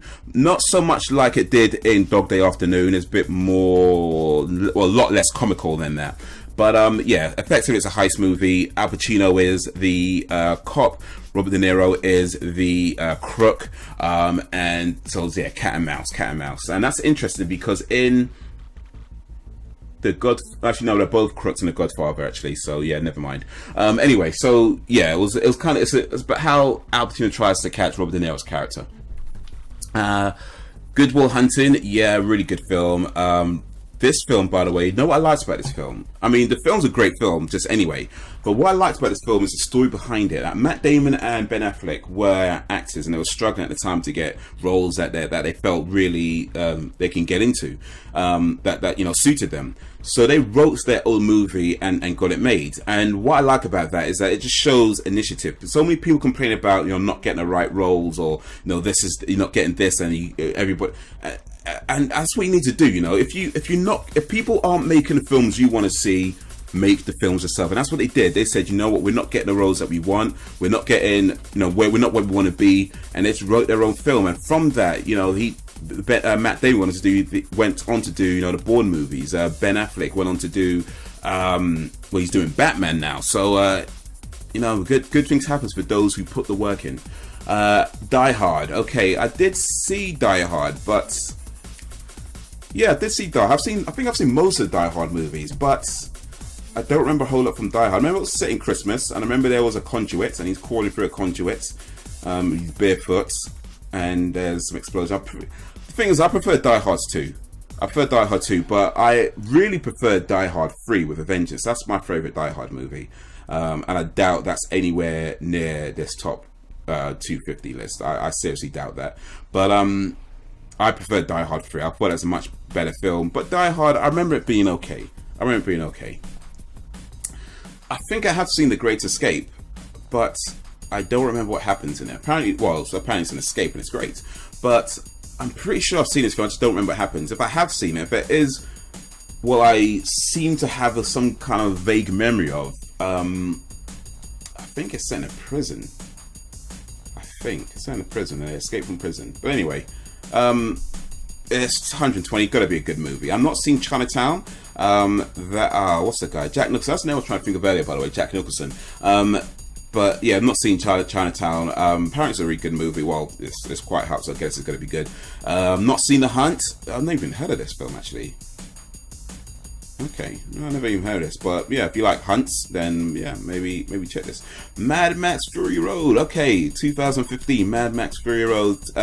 Yeah, this is a pretty damn good movie, I gotta say. I'm not a big fan of the Mad Max films. I liked Thunderdome back in the olden days. The other ones I don't remember much of. I don't remember liking them very well, but yeah, I really enjoyed Mad Max. I thought it was a really good movie, very, very solid movie, and a really intelligent film as well. So I would say this though, and I talked about this on the channel, that a lot of people are hailing it as this feminist propaganda movie. It really isn't. I really don't think it is. On the surface, it might seem that way, but when you're watching a film, you kind of look beyond that a little bit. It's really not a feminist movie. It's just, but it is a great movie, really intelligent movie, and definitely still worth watching, regardless of how you feel about feminists. Not seen a Downfall, but well, yeah, I guess it's about falling down or down falling something. Raging Bull is a good movie, boxing movie. It's based on a true story about De Niro. He goes through different weight stages, and he actually put on a weight to play the character in the later parts of the film as well. So really interesting film, based on the, I can't remember the real guy's real name now, but yeah, really good movie. And I remember it's all black and white, which was something not a lot of films did in 1980. Well, Elephant Man did it, to be fair, but yeah, not a lot of films. No, Elephant Man was 1982, or was it 1980? I'm not going to look again. But anyway, yeah, not a lot of films did black and white at this point, so that was quite interesting as well. But in any case, it's a good movie. In fact, Martin Scorsese apparently is going to be directing another boxing movie based on Mike Tyson's life. So if that happens, that should be an interesting movie to look out for. Up is a beautiful film. Wow, like that is such a heart. Ooh, really, you know, like when I saw it for the first time, I was just, well, I was only seen it once to be fair, but when I saw that, I was like, man, that is.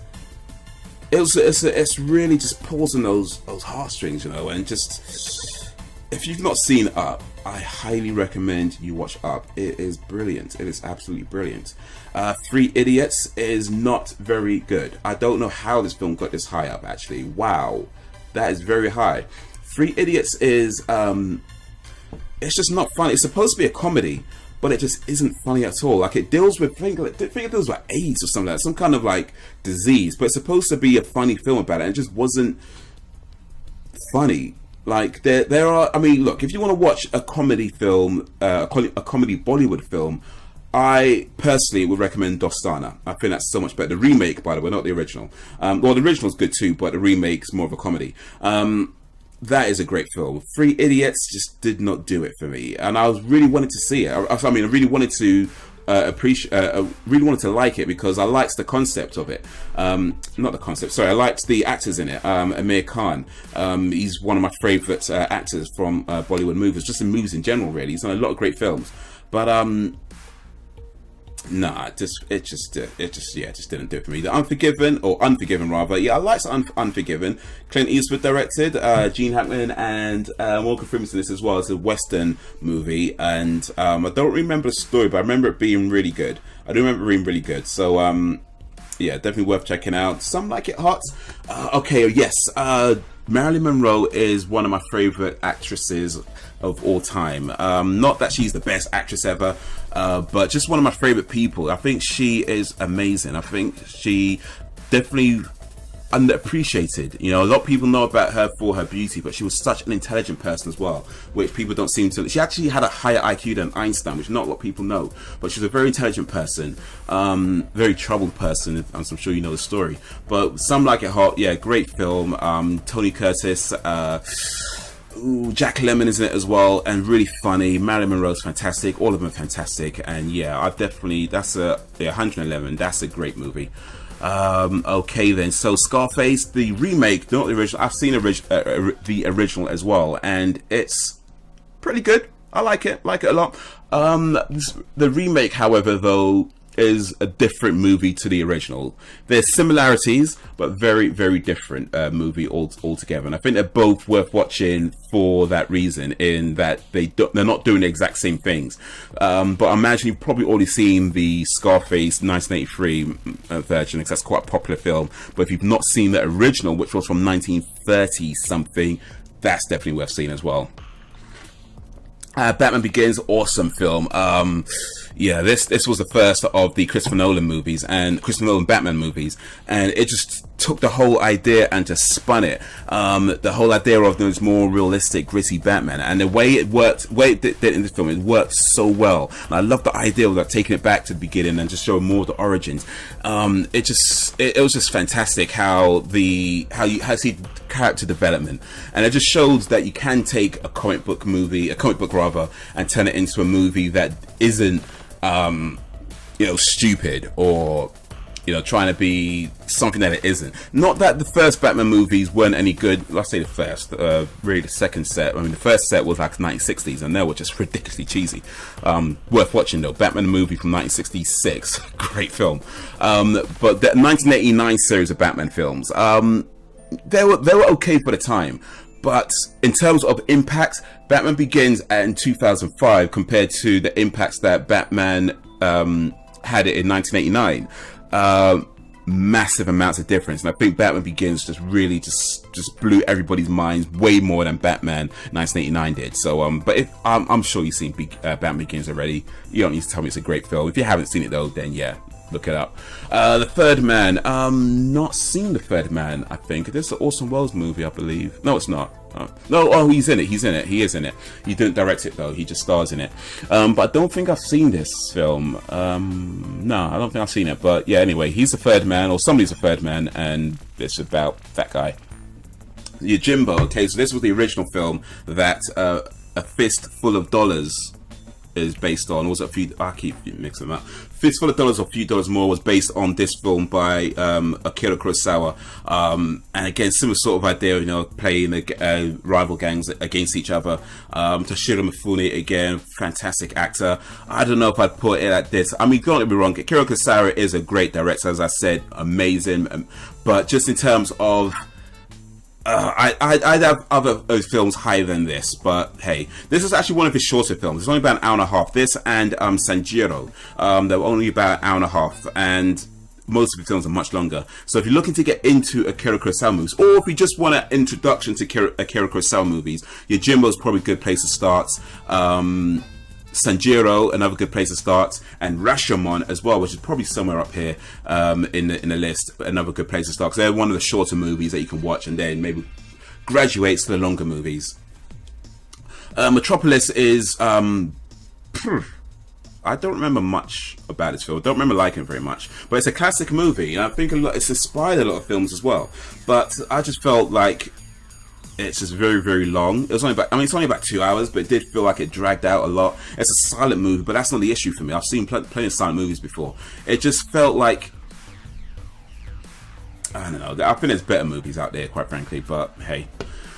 Indiana Jones and the Last Crusade. I have seen this. This is the one with his daddy, I think, isn't it? Yeah, his daddy, Sean Connery. I actually prefer Temple of Doom, personally, but I did like Last Crusade. It's still a good movie, still worth watching, still just throw it on, watch it, kick back, relax. But I do like Indiana Jones movies, and I liked Temple of Doom, I liked Raiders of the Lost Ark, I liked Last Crusade, I even liked Kingdom Skull, Crystal Skull, whatever that last one was called. It wasn't great, but hey. A Separation, not seen that, so it's about a separation. I guess that's sounds pretty self-evident.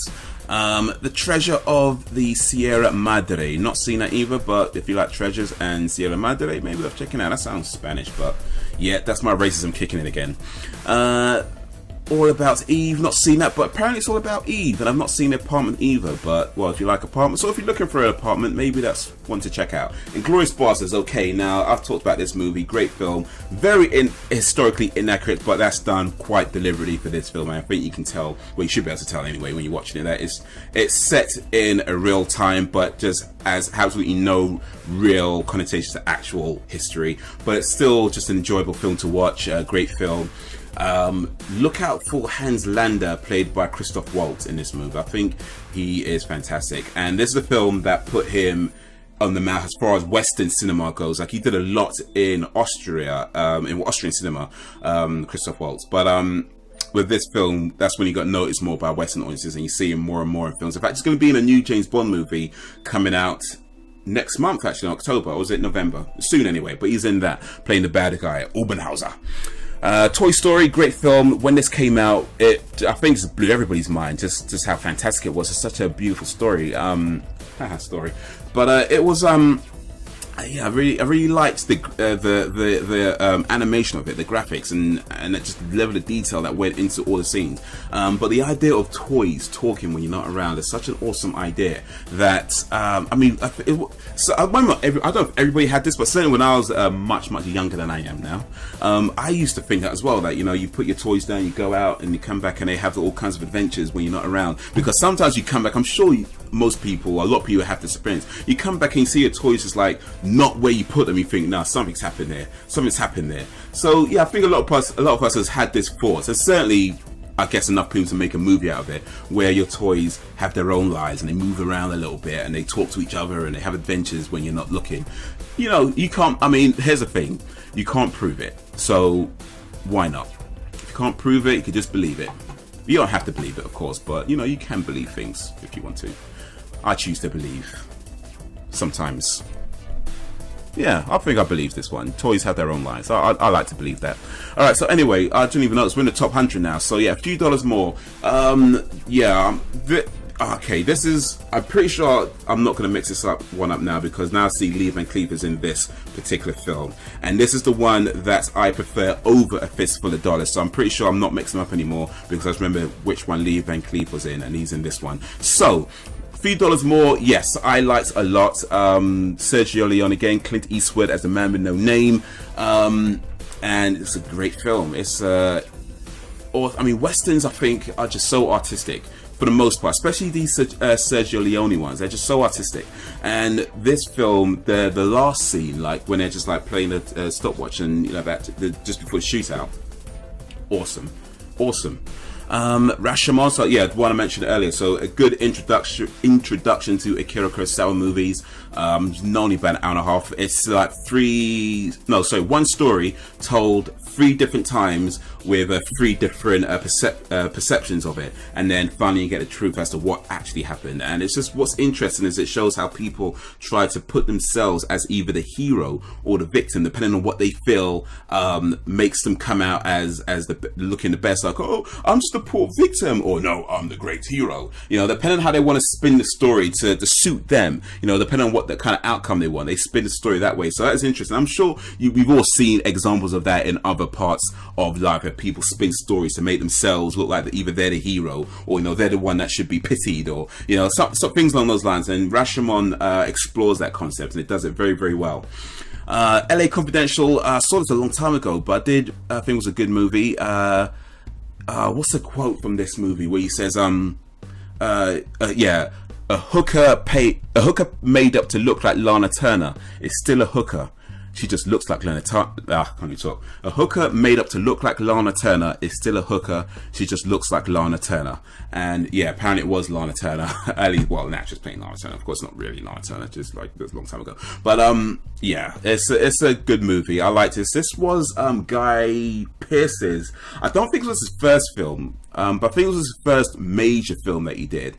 And Russell Crowe, another Australian actors in it as well. So apparently they're both in Neighbours. Neighbours is an Australian TV show, still runs, but they're both in Neighbours back in like the 80s or 90s or something like that, maybe late 80s, early 90s. And yeah, and they're both in LA Confidential. So yeah, if you're in Neighbours in the late 80s, early 90s, you could have had a role in LA Confidential. But yeah, went to Russell Crowe and Guy Pearce. Guy Pearce is a fantastic actor, by the way, just putting it out there. So he's brilliant. The Kid. This was a Charlie Chaplin film. It's a silent movie. And the thing about this film, I watched this because of Inglourious Basterds, because it's, there we go, Inglourious Basterds, because it's mentioned in, one of the characters mentions that, one film was not as good as The Kid by Charlie Chaplin. So I looked up The Kid by Charlie Chaplin to watch it. And it's a really good movie. Silent, black and white movie, 1921. So yeah, they're all silent black and white movies back then. But yeah, what I liked, it was just a story about Charlie Chaplin plays like this, a homeless guy. I think he played a homeless guy quite a lot, actually. But he played a homeless guy that finds that this kid, he's trying to look after him and do the best by him. I don't remember much about the story, but I do remember being very enjoyable, very funny, and yeah, just a great all-round film. So 95, good position to be, definitely worth checking out. 2001: A Space Odyssey, another film I've talked about on my channel, and it is, the thing about this film, I don't know why I gave it a 7. Well, apparently, in fact, wait a minute, I gave this A Few Dollars More a 6. Why did I? So this is the thing, again, I don't give scores anymore. This is why. Apparently, I've said it already, I'm just going to move on. Alright, 2001: A Space Odyssey. What I like about this film is that it's pretty much anything you want it to be. Now, most films, of course, are anything you want it to be. You can always derive meanings out of films when you look hard enough, or, if you manipulate your own mind enough to stretch the definitions of things out enough to fit whatever kind of meaning you want. So you can pretty much extrapolate any kind of meaning you want out of any film if you try hard enough.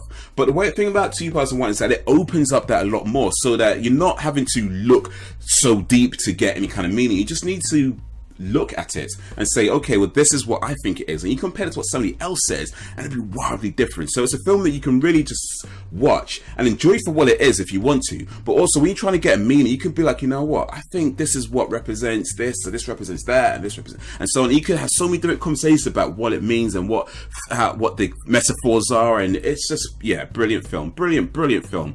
Not seen Snatch. Apparently, I guess it's about vaginas, I guess, I don't know. Monty Python and the Holy Grail. Yeah, I think I have seen this one, actually, which is interesting, because did I say before that I haven't seen any other Monty Python movies apart from Life of Brian? Because I'm pretty sure I have seen Holy Grail. Actually, I'm pretty sure I've seen this. I don't remember much from it. I would say that I don't remember specifics, but I'm pretty sure I've seen that. And if I have, was it a good film? Was it a funny film? Well, it's 92, so I guess it did something right. Singing in the Rain. Okay, now I like this film a lot, actually. Singing in the Rain. This is a musical, and the music in it is awesome. And just the musical piece is like, good morning, good morning. Yeah, great film, really enjoyable, worth seeing. If you like musicals, definitely.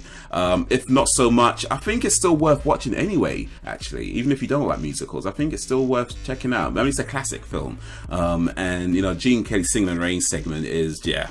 In fact, there's a breakdancer by the name of David Elsewhere, who did a version of Singing in the Rain, doing like a breakdance version of it. Check that out if you can find a video. In fact, if I could find it, I'll try and put a link in the description. But if you could, yeah, if that's just, I mean, it's just appreciating talent is what that is. Maybe you're not into breakdance specifically, but just appreciate talent and what somebody can do with certain IPs and everything. It's a little cool dance segment that he did. Bicycle Thieves, not seen that. Parents about people who steal bicycles back in 1948, or it was made in 1948 anyway, might not be necessarily set there. Not seen Amadeus actually, but this was Mozart. Amadeus Mozart is that right? Wolfgang Amadeus Mozart, yes. Not seen it, but I have seen A Mortal Beloved, which was about Beethoven, and that starred Gary Oldman. That's a really good movie. But as far as musicians go, yeah, Mozart was a great musician, and well, so was Beethoven actually. They're all great musicians, but I've not seen this particular film, so I can't say too much. Not seen The Sting. That might not be about the wrestler, because that's just Sting, isn't it? Not The Sting. So I don't think that's about the wrestler. It's about The Sting specifically, not Sting. The Sting. Full Metal Jacket's a good movie. Oh, me love you long time. Me so horny. Yeah. It's funny at times, even though it shouldn't be. Actually, let's notice that 1987. How about that for a coincidence? But it's funny at times when it really shouldn't be. It's done deliberately, of course, to get that kind of laughter out the audience, I'm sure. But just what you're actually laughing at, it's really not funny. Where you got these people being verbally, that the drill captain, the drill sergeant, how verbally vicious he is to his soldiers. The way he tears them apart, especially was it? I can't remember his name. The big guy, Sergeant Pyle. Yeah, just it's brutal. It's brutal. But yeah, worth seeing. I'm sure you have already, but if you haven't, Alan Baldwin is in this movie. For those who know who Alan Baldwin is, he was in Chuck, the recent TV series from a few years ago, where he plays like the CIA agent. But yeah, he was in this movie. He had a small part in here. Eternal Sunshine of a Spotless Mind, not seen that. Jim Carrey's in this movie, I think, isn't he? Yeah, Jim Carrey. So yeah, not seen it, but well, yeah, I guess it's about sunshines and minds and they're spotless. Lawrence of Arabia is a really good movie. Quite a long film, worth making time for. I watched this film primarily because I played Uncharted 3, and they referenced this film in that game, and I hadn't seen it at the time, so I thought, you know, I should see this film. And it's an interesting film, actually, quite an interesting film, based on a true story. Of course, not entirely historically accurate. They never are. I don't expect them to be, but just as watching the film, there's a scene where he's watching some guy coming over like the June for a desert, and it's like 5 minutes or something like that for Omar Sharif to walk from one side of the desert to where he is, and it's just like just watching him just walk towards it. It's like, but yeah, good film. Kill a Mockingbird. This is based on the book. Now, it's an interesting film because it deals with how black people are treated in this era, and what happens is that you have this person who was, I think, was a slave or some kind of servant anyway, and he is accused of rape. That he was wrongly accused of rape, but it was the case was just done. What happened is that well, actually, no, I'm not going to spoil it. It's a good movie. Watch it. Great film. Requiem for a Dream. Not seen that. Requiem is a type of music, so I guess it's about music and dreams, dreaming about music maybe. Double Indemnity, not seen that, but well, there's two of them, so you know. Taxi Driver, okay, I think I mentioned this earlier actually, but anyway, Taxi Driver is a great film. You know, yeah, you looking at me? Well, I'm not the one here, so you must be looking at me. He plays a taxi driver, as you might imagine. If you haven't seen it, I'm sure you could guess from the title. He plays a taxi driver, Robert De Niro. Jodie Foster is a very young Jodie Foster in this movie. She plays a prostitute called Iris. She's a 12-year-old prostitute, and then it's a main part of the film is about Rob De Niro and Jodie Foster's character and their relationship. But yeah, really interesting film, really good film, very hard film as well, I'd say. I had seen A Clockwork Orange and I didn't like it very much. A lot of people, well, evidently a lot of people like it. It's number 80, but I just felt it was unnecessary. Actually, it just, perhaps I missed the point of it, but it didn't seem to do anything. But yeah, maybe I'm just not smart enough for this movie, so it could be that. Toy Story 3 now, yeah, this is a great film. So Toy Story 1, 2 and 3 are all fantastic films, and Toy Story 3, as I was saying with Bourne Identity, Toy Story 3 is such a perfect end to the trilogy, and I really hope they don't make a Toy Story 4. I know that's an unlikely hope right now because it just seems like they're going that way, but Toy Story 3 was such a perfect end to the trilogy. On its own, it's still a good movie, but when you look at all movies together, it's the best possible way it could have ended. It was such a beautiful way to end it as well. Any further films, even if it's the best film ever, even if Part 4 is the greatest film of all time, the fact is you add another story to it, you add another chapter to it, and you've taken away that perfect ending. You know, so I mean, spin-offs, do all the spin-offs you want to, but please just leave Toy Story as a perfect trilogy. Braveheart's a good movie. I don't think I saw all of it actually, but I'm pretty sure I saw at least most of it, I think. But it was a long time ago now, and I don't remember a whole lot from it. You know, they take our lives, but they may never take our freedom. So yeah, Mel Gibson, he directed it as well. Okay, so gives himself the best role. Why not? Mel Gibson's another racist as well, so maybe him and I should hook up and talk about our racism and sexism.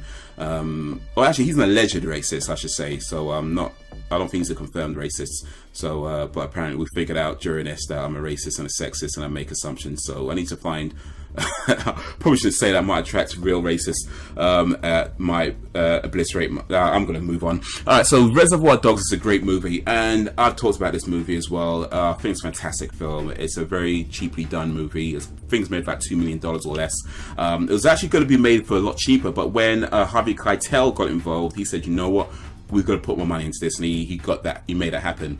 But it's still relatively cheap film. It's based on a Chinese film called City on Fire, which is brilliant. If you've not seen City on Fire, see that film. Chow Yun-fat, Danny Lee, directed by Ringo Lam, awesome film. But yeah, even still, Reservoir Dogs is a great film, and just the whole story, the characters, how they come together. What I really like about it is that it's based around this heist that went wrong, but you never actually see the heist. Everything is after the heist or before the heist, but you never actually see the heist, and it's all this, and the whole story is told through dialogue. So yeah, good film. Witness for the prosecution, not seen that. Witness, yeah, I guess about prosecution and witness. Emily, not seen that either, but I've heard it's really good, so yeah, maybe I should check that out. I have seen Once Upon a Time in America. This is by Sergio Leone. It's Robert De Niro. It's not a Western, actually, by the way, but it is a really good film. I don't remember specifics about what it's about, but I do remember it being a very, very good film. I remember it being really, really enjoyable to watch. Maybe enjoyable is not the right word to use, but it's certainly a very good film. Definitely, I think it's worth watching. Star Wars Episode 6, Return of the Jedi. Yeah, fantastic. I prefer Episode 4. Episode 4 is still my favorite of the Star Wars movies. I think because it's really the only one that's a complete story on its own from beginning to end. Like with Episode 5 and 6, they feel incomplete without the other films, whereas Episode 4 does feel like it's still its own complete movie, but still leaves enough open to have sequels. But still, yeah, they're all good movies. Star Wars, I'm sure you've seen them all by now. Don't bother with the prequels; they're a waste of time. I like to pretend they don't exist most days. So, but yes, original trilogy, 4, 5, and 6, great films. M, have I seen M? It sounds familiar, but no, I don't think I have seen S. But it's about the letter M, like LMNOP, so maybe it's about the alphabet. Das Boot, not seen Das Boot, but yeah, if you like boots and Das, Go for it. I didn't like Oldboy, actually. A lot of people like Oldboy. I didn't like Oldboy. I felt like it was a bit pointless, actually. It felt, I mean, there's a really cool fight scene in there when he's, in the corridor. I won't spoil it for those who haven't seen it, but there's a really cool fight scene in there. But overall, I just felt the film was lacking. It just didn't feel like it was like anything meaned anything. The whole setup, the whole plots, and everything that comes out of it was just like, I just didn't care, because it didn't feel like I need, like, I gave this film a 1. Yeah, I think I still stand by that one. I don't give scores anymore, I know, but still, if I were, I think I still stand by that 1. But it's got an 8.4 average from everybody else. That's not I didn't contribute to that 8.4. I gave it a 1. So maybe it's my 1 that brought it down from a 9. Probably not. But anyway, yeah, I just didn't like it at all. It was boring. It felt tedious and pointless, and But hey, you know what? Maybe I just didn't get it. And if you think it's a great film, or you can tell me why it's a great film, leave me a message in the comments. Vertigo. This is an awesome film. Now, this is James Stewart. This is Alfred Hitchcock as well. Vertigo, Fear of Heights. So, is that Fear of Heights? I think it might be Fear of something else, but Heights are included in. It's a fear of a bunch of things, I think, but Heights are included in what it is. No, I'm saying it wrong. Vertigo is the feeling that you get from the Fear of Heights, not necessarily the Fear of Heights itself. So yes, Vertigo is that's a swirling feeling that you get, a dizzy feeling. That's what Vertigo is. But anyway, he has a Fear of Heights, and as such gets that Vertigo feeling. Okay, so the story, what does he do? There's a girl involved. He needs to save the girl. I think somebody fakes their death at some point as well. It was a while ago since I saw it, but yeah, really great film. I'm pretty sure somebody fakes their death in this movie. I'm pretty sure. Princess Mononoke. Yeah, I did see this. So yeah, so it's about this. Well, Princess Mononoke is about fundamentally, but it does involve a boy who's sort of separated from his youth surroundings, and he goes on an adventure, and strange shit happens. So yeah, North by Northwest, not named after the Kanye and Kim's son. I don't even know if it's a boy or girl, actually. I really don't. But they have a child called Northwest, and yeah, it's not named after the child. Perhaps the child was named after this movie. But this is a really good movie by Alfred Hitchcock, starring Cary Grant. You probably, if you haven't seen this film, you probably know about this film. If you imagine like the scene where Cary Grant's running through a field, and there's an airplane just like, and he's like ducking down. That's that film, North by Northwest, worth seeing, and that's a classic scene, which you probably know about, even if you haven't seen this movie. Citizen Kane, yeah, I gave that a 1. Yeah, that film's boring. I said it before, that film's so boring. There's better Orson Welles films out there, like A Touch of Evil. Everybody says it's like the greatest film of all time. I just don't see it. I just really don't see it. It's a boring movie that. But hey, apparently I'm the only one, or maybe I'm one of few anyway. What else? So Aliens. This is the sequel. Alien was the first movie, but Aliens I liked a lot. Actually, I actually preferred Aliens to Alien, because there's a scene in Aliens where one of the guys, he says like this girl called Vasquez. Hey Vasquez, anybody mistake you for you ever been mistaken for a man? And she's like, no, have you? And that just made me laugh so much. But Alien is a great film, by the way. I'm not knocking Alien, but I prefer Aliens just a little bit more, just because of that. They're both great films nonetheless.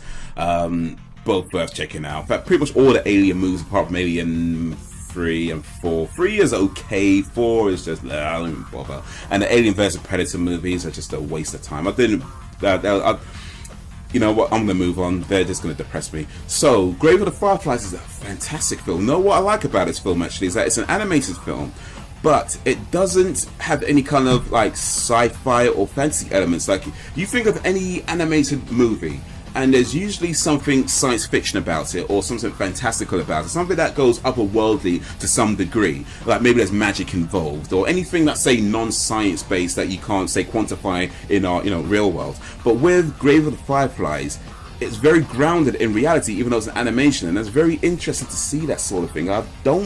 I think, at least as far as I know anyway, maybe there's others that you can let me know if there are, but as far as I'm aware, I don't think there's any other movies, any other animated movies that do that, where you just have a film that's animated film that is grounded and set in reality, and the story it tells set around World War II, I believe, or it might be World War One, one of the world wars anyway in Japan. I think it was two. But anyway, set around the World War, and it's about these kids in Japan and how they're in this, they get sent away to live with like their auntie or something like that, and just how they and just how they have their story there. And I won't give away, but there's a lot of moments where the boy and his sister, and how he tries to take care of his sister. You know, it's just, yeah. Watch the film. American Beauty, I thought was okay. It's an okay film. I don't think it was brilliant. So I don't think I'd put it this far up in the list, but yeah, it was alright. I don't know if I mean, whatever. I mean, yeah, 63. I guess people like it. So, but yeah, it's about American Beauty. You know, she's beautiful. She's an American. Well, I say she. There's dudes in it as well, and I guess they're pretty good looking too. I haven't seen Wall-E, but yeah, I've heard it's a good film, so I might have to check it out one day. But it's the alien or some other planet, some robot on another planet, and he cleans up dirt or something like that, cleans rubbish. The Dark Knight Rises, great film. But here's the thing about the Dark Knight Rises. It's not that it's a bad film. I said great. It's actually not great. It's okay. It's not that it's a bad film, but it's more that it was disappointing because Christopher Nolan he did Batman Begins, and that was awesome. That was so fantastic. He did The Dark Knight, which blew everybody's minds. And then The Dark Knight Rises, I think, is a good film by anybody else's standard. But because Christopher Nolan built up these movies, Batman Begins, Dark Knight, by the time Dark Knight Rises came along, it was like, you know, like, it wasn't that it was rubbish. It's not a rubbish film. Definitely not a rubbish film.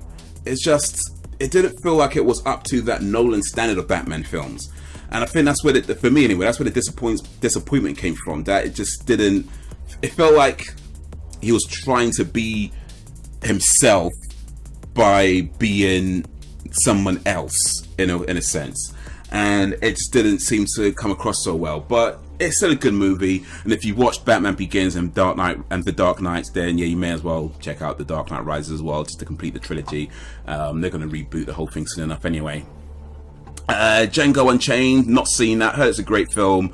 Maybe check it out one day. It's by Quentin Tarantino and Jamie Foxx. I've liked Jamie Foxx as an actor, by the way. He's a great actor. And Christoph Waltz as well, who I mentioned before. But yeah, not seen this particular movie.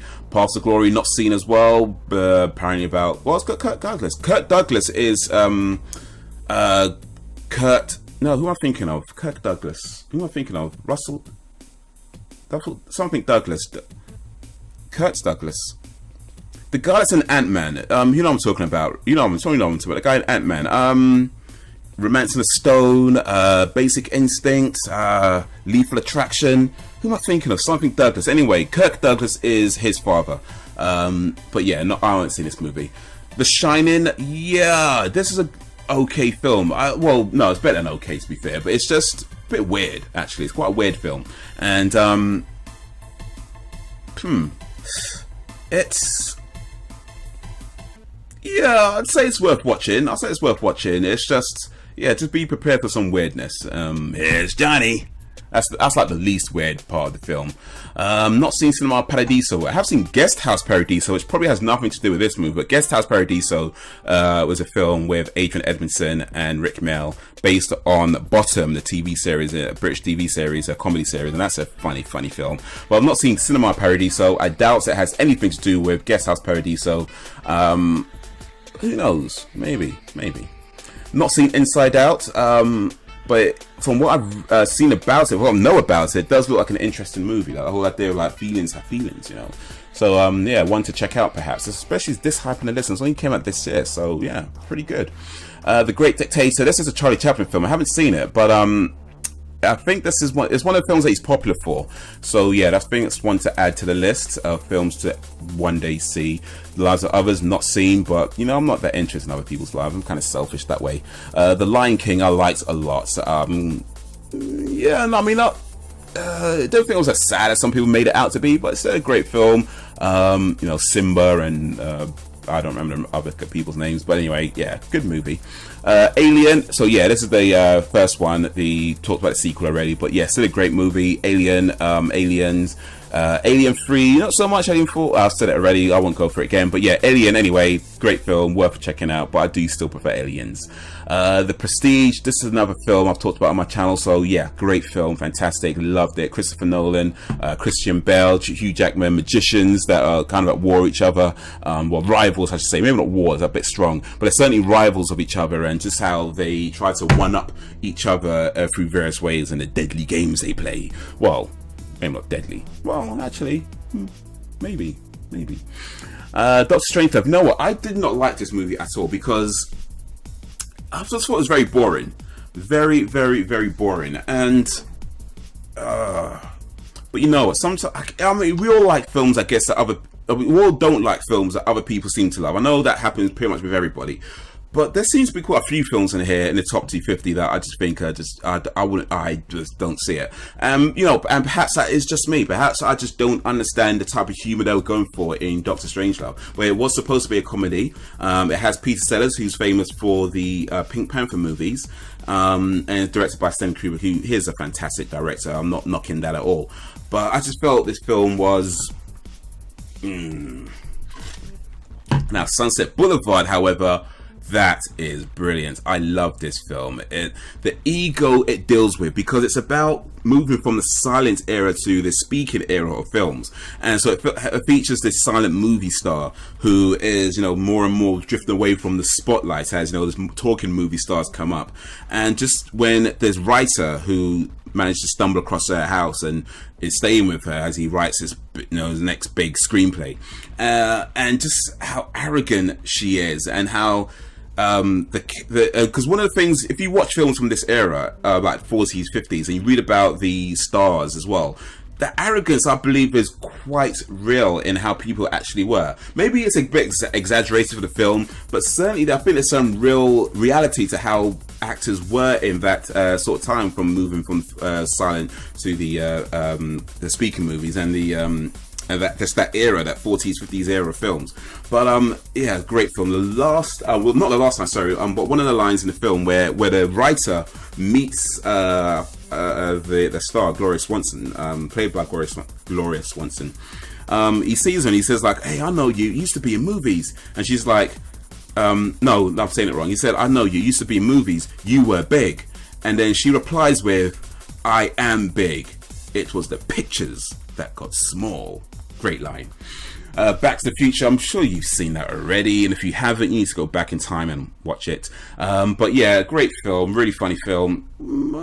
Funny, yeah, it's a funny film. I mean, it's not, I guess, not super like slapstick funny, but yeah, it's got its moments. But nonetheless, yeah, really good film, really interesting film. And as I said, I like time travel, so that always wins. Apocalypse Now, yeah, this was a good movie. I remember it being quite a long movie, actually, or I might be mixing it with somebody else. But yeah, Francis Ford Coppola. This features Lawrence Fishburne in one of his earliest roles. Not his first ever role, but one of his earliest roles. And he's a very, very skinny dude back then. But it's a great film, worth watching. Gladiator as well. Russell Crowe. He's got a few films in his top 2 so maybe something about Russell Crowe. But yeah, father to a murdered wife. No, father to a murdered daughter. Son. Was it son? Father to a murdered son. Husband to a murdered wife, and I will have my revenge in this life or the next. Am I not merciful? Joaquin Phoenix in this movie is fantastic. The Departed, yeah, so I mentioned that before, the remake of Infernal Affairs. Great film. So yeah, undercover cop, undercover crook, and they're similar to Infernal Affairs. It's a remake, so you're gonna have similarity. Jack Nicholson is in it. He plays like the main boss bad guy, I guess you can call him. And yeah, but just the stories of how the two characters and the depths and the corruption that comes along with what they're doing, how they need to go about their job. Great film. Memento. You know, here's the thing about Memento, because I did a video on this, and I said that I didn't feel there was much more to it than the story. That I felt that it's a good film, don't get me wrong, it's a good film, and it has an interesting story, and I like the way it's told, how the story told backwards, and it definitely works for the film. But I did feel like once you get past the fact that it's a story told backwards, there wasn't much to it. But since I made that video and I've seen some of the comments that people made on the video, I think I might change my mind on how deep the film goes. Perhaps I might have misjudged it at that point, and maybe worth revisiting that film possibly at some point to really try and get more out of it. I might have missed the first few times that I saw it, but in any case, it's a great film. I enjoyed it a lot. I've seen it a few times at this point, and I really enjoyed it a lot, regardless of how deep it goes. Whether you think it's a deep film or it's just a shallow film, it's a great film nonetheless. And yeah, Christopher Nolan, Guy Pearce as well, Carrie-Anne Moss, great movie. The Pianist, not seen The Pianist. I think this won an Oscar for like Best Actor for Adrian Brody, and I remember like he did a speech at the Oscars, and he did like some long ass speech, and they played music to cut him off because he was just going way over his time. But I've not seen The Pianist, or you know, I was thinking of a joke I just completely lost, something to do with penises, but it's the moment's gone now. Anyway, so I'm not seeing The Pianist, but I'm sure it's a decent enough film if it's this far up. The Green Mile, I liked The Green Mile, but I didn't think it was as good as everybody was saying it was. That was an okay film. It did feel like Michael Clark Duncan's character, you know, the big friendly giant, my mouse, he's my friend.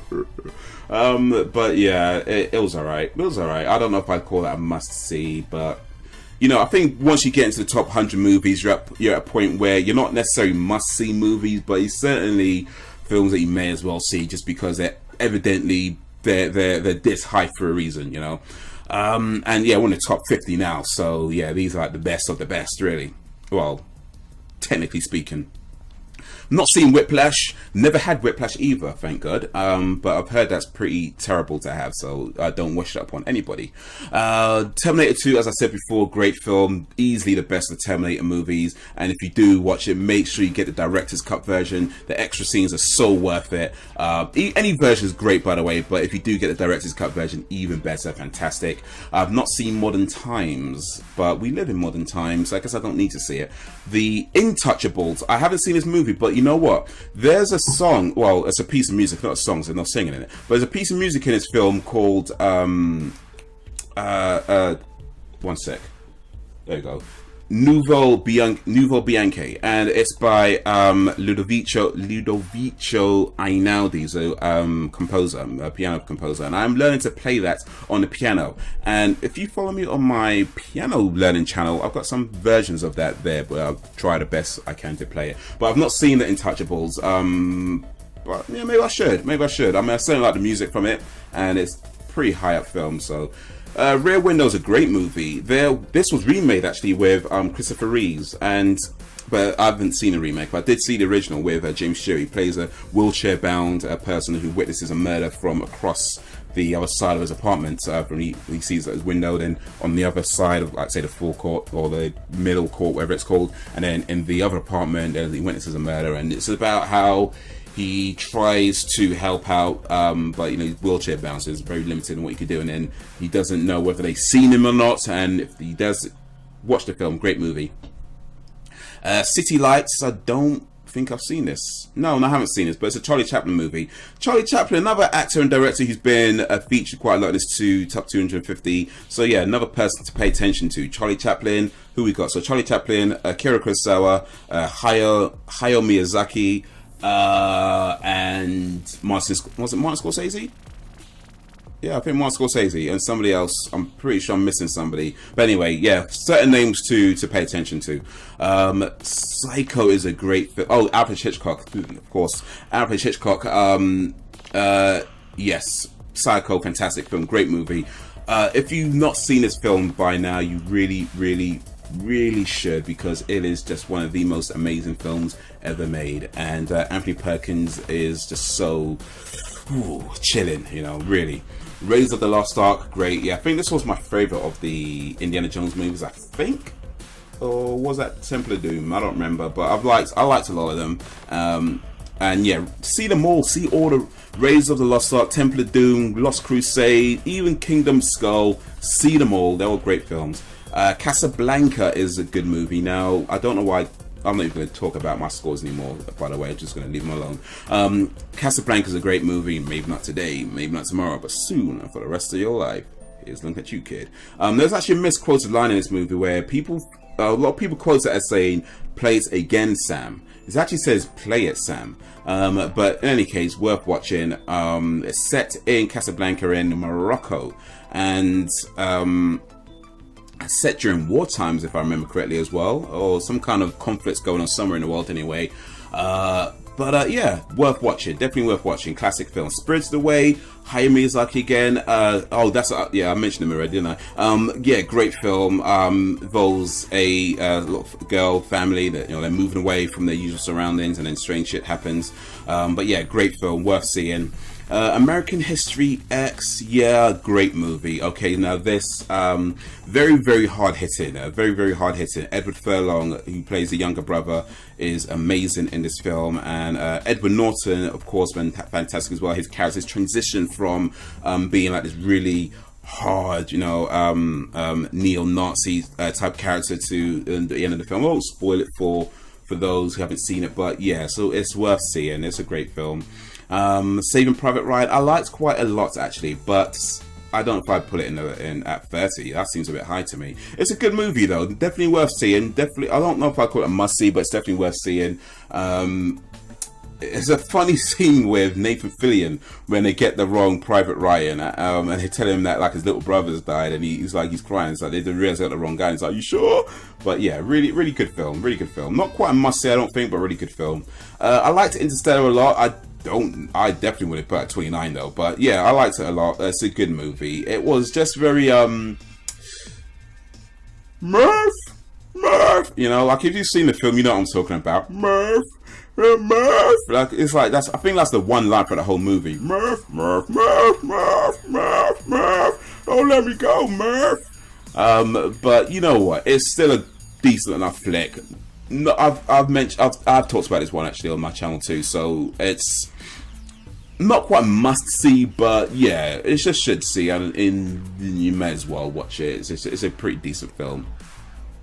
Apparently, by the way, I haven't seen it in IMAX, but apparently, if you did see it in IMAX, it's an amazing experience. So if you ever get a chance to see it in IMAX, that could be worth doing. Once Upon a Time in the West. Oh, this is a great movie. This is yeah, Sergio Leone, another Western. This time with Henry Fonda though, and he plays harmonica. Interesting thing about the Sergio Leone movie is that the main characters don't really have names. So with Clint Eastwood, he was just a man with no name. They called him Blondie throughout the film. In this movie, Charles Bronson didn't really have a name, but they called him Harmonica because he kept playing a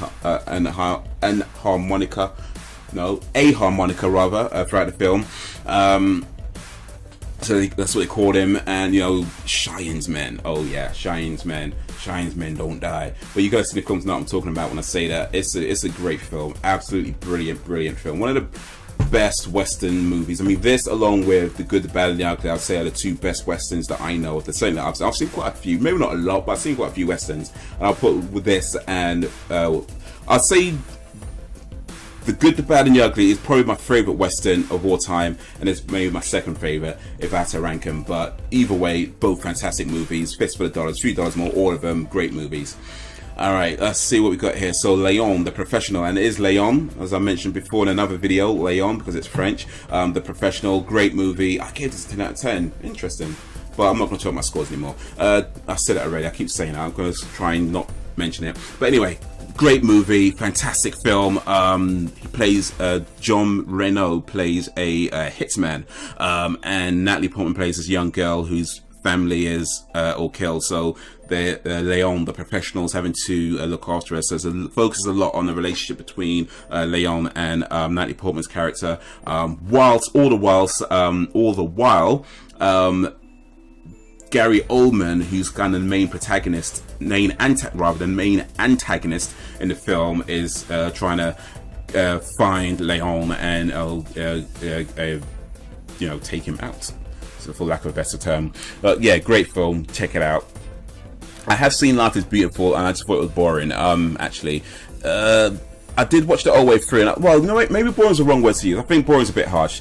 It's a nice film. It's a nice film. But it's just so, yeah, it's a bit hard to describe. I mean, look, a lot of people like it, evidently, but no, you know, boring is too harsh. It's not. I think boring is too harsh. I'm going to rephrase. I'm going to take that back. It's not boring. It's just, I and I'm pretty sure that doesn't make any sense to anybody, but that's what I'm going to describe the movie as. It's a Wonderful Life. Now, this film, I've mentioned it before, fantastic. Love this film. Probably my favorite Christmas movie, and I do like Christmas movies, even though I don't really celebrate Christmas. I do like Christmas movies. This film is fantastic, beautiful film, beautiful story around this film actually, because it didn't do so well when it came out. But when it, but after, like years later, when the copyright expired and TV stations started picking it up because you could show it for free without paying royalties, that's when a lot of other people started seeing it. So it actually started picking up popularity somewhere around like I think the 70s or so, where it started being shown on TV a lot. But yeah, it just shows how life, it's a wonderful life. Maybe it doesn't do so well at the beginning, but hey, every dog has its day, and this film did pick up and it got the recognition. It is Frank Capra, James Stewart, Donna Reed, great actors, and fantastic film. And yeah, have you ever seen films where they show the character like what it's like if they hadn't been lived? There's a lot of films where they do things where they say like, okay, if you were never born, this is what life would be like. This is where they got that from. It's a Wonderful Life. That whole idea is from this film. That's what happens with the character. The angel, the guardian angel Clarence, shows James Stewart's character, George Bailey rather, what his life be like had he never been born, and it just shows how many people, how his life affects people and so on. And yeah, great film. It's a beautiful film. Usual Suspects, awesome.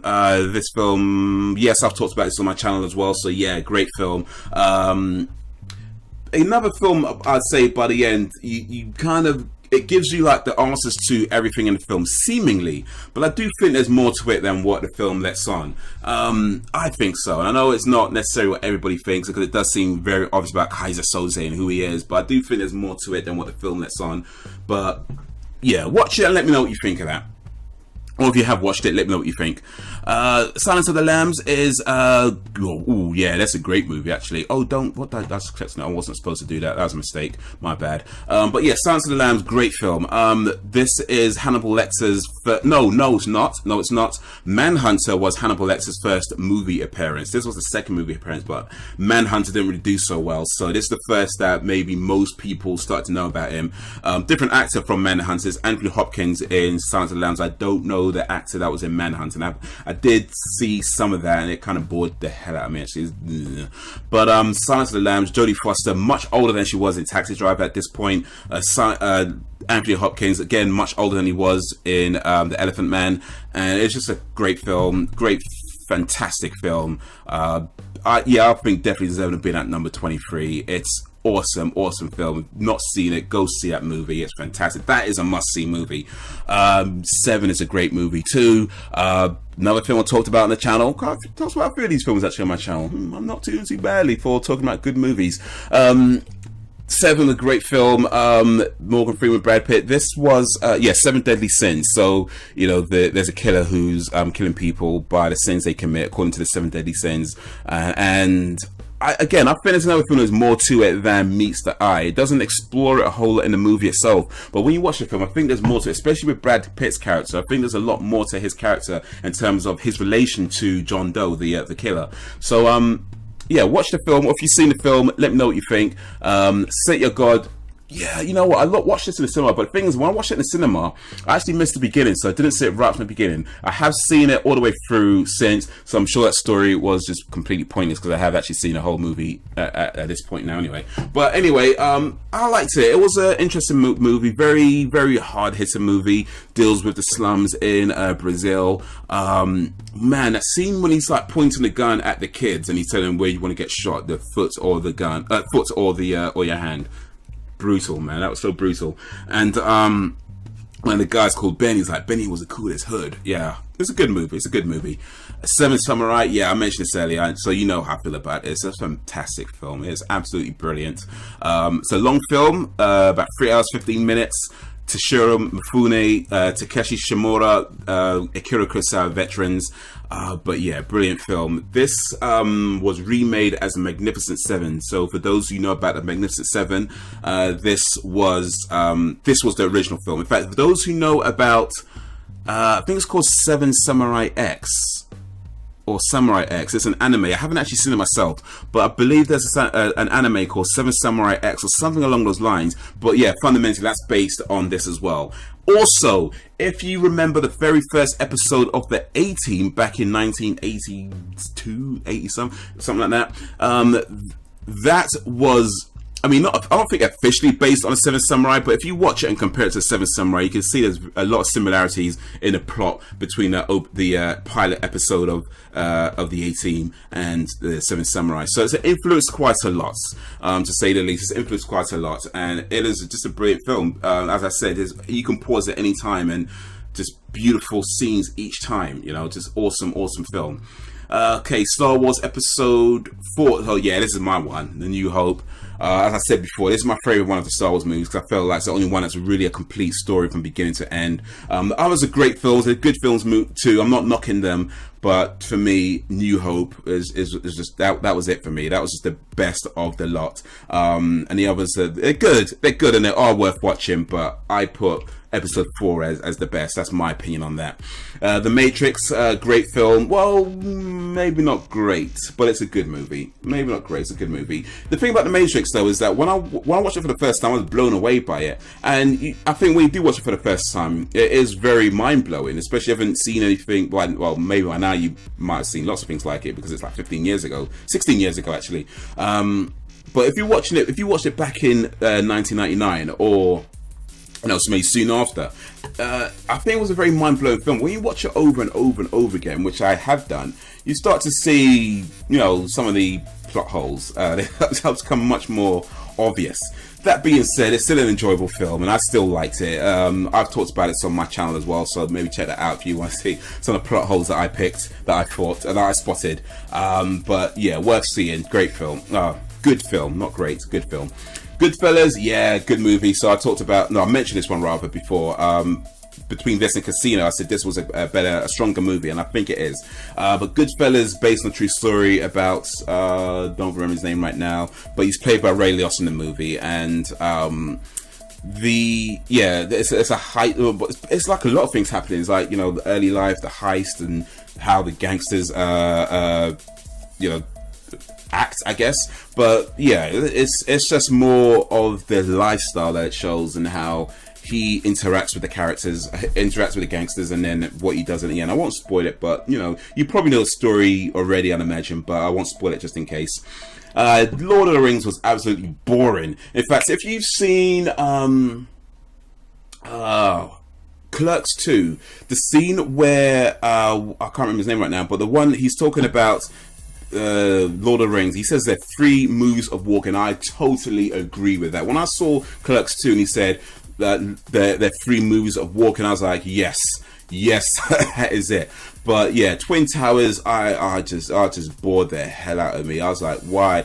I mean, I guess to be fair, I was watching the extended version. I hadn't seen the regular cinema version. Perhaps that was a bit better because it's a bit more concise. The extended version just drags the hell out, man, really.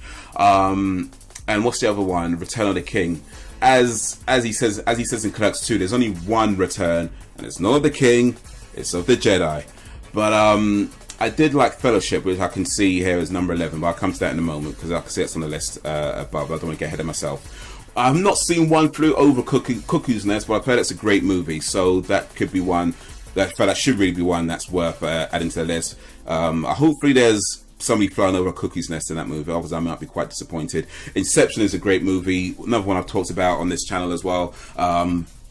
Awesome film. I loved it. When I first saw it, I was blown away by it. I'm still blown away by it when I watch it again. Plenty of plot holes, I'm sure. But still, it's just something fantastic from beginning to end. It's dramatic. The way it draws you in. The music in it as well by Hans Zimmer. Everything comes together so perfectly in this film. And yeah, worth seeing.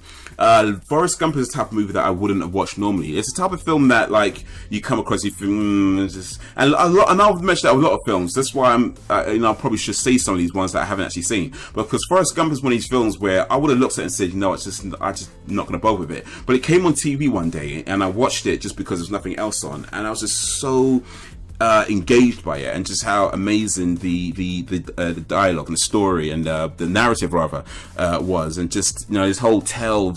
And I love the part where he's got his woman sitting next to him, and she's like, you know, isn't that your bus? He's like, I can get a next one. It was amazing. You know, it was a really good film. Star Wars Episode 5, Empire Strikes Back. I liked it. I liked all Star Wars movies. Well, I liked the real Star Wars movies. Episode 5, so this is the middle of the actual trilogy. And yeah, no, I really liked it. This is where they go to I don't remember, it begins with B. Cloud City? I want to say Bed something, not Bed-Stuy, because that's in New York. I can't remember what it's called, begins with a B. But anyway, yeah, great film. Lando Calrissian is introduced in this particular movie. And is he a good guy? Is he a bad guy? I have to watch it to find out. Fellowship of the Ring. Actually, you know what? To be fair, I did like this one. Or rather, out of the 3 Lord of the Rings movies, I'd have put this one at the top. That being said, it's still not a great movie. I liked it in a sense that it was okay, but not that it was a great movie. It's still walking, you know. Randall Graves, by the way, from Clerks 2. I just remember now. His name's Randall Graves. The character's name is Randall Graves. And yeah, 3 movies of walking. Still agree with that. But I would say Fellowship of the Ring is probably the strongest out of the 3. But apparently, as I can see, not everyone agrees with that. Fight Club is a great film. Talked about this movie a couple of times, well, 3 times actually on this channel. So yeah, I really enjoyed Fight Club. I really liked Tyler Durden. I like the idea of having an imaginary friend that just embodies everything that you want to be. So you're dealing with a lot of insecurities and somebody trying to, you know, mask their insecurities by pretending they're somebody else. But I won't spoil it, but just in case it is anybody who hasn't seen it. So not going to ruin what happens at the end, just in case. But I will say, do see that movie. It is fantastic. I still hate Fox, by the way. They just piss me off, but they make good movies. It's got to be said. Fox make good movies. Lord of the Rings, Return of the King. That just bored me. I think I fell asleep by partway through it. So, but apparently people like it. We're in a top 10 now. So these are the absolute best of the best. I won't go too far ahead, trying to make it a bit more dramatic. Yeah, now we're talking the good, the bad, and the ugly. As I said before, this film is brilliant. You need to see this film. The spaghetti western movies with Sergio Leone are amazing, and this, in my opinion, is the best of the bunch. And it looks like, unless there's something I've forgotten, but it looks like everyone else agrees with me well on this. So people agree with me sometimes, or I agree with people sometimes, depends how you want to look at it. But good, the bad, the ugly, just amazing, artistic, brilliant film. Get the director's cut for this as well. The extended version of, not director's cut, it's called the extended version, but get that too. It doesn't really matter too much, to be fair. I mean, they're both amazing, but if you can get the extended version of it, then peck that out. Just a few extra scenes that explain some of the stuff that don't quite fit together, but in any case, it's a brilliant film. The Pulp Fiction, not the Pulp Fiction, Pulp Fiction, great film, another one I've talked about.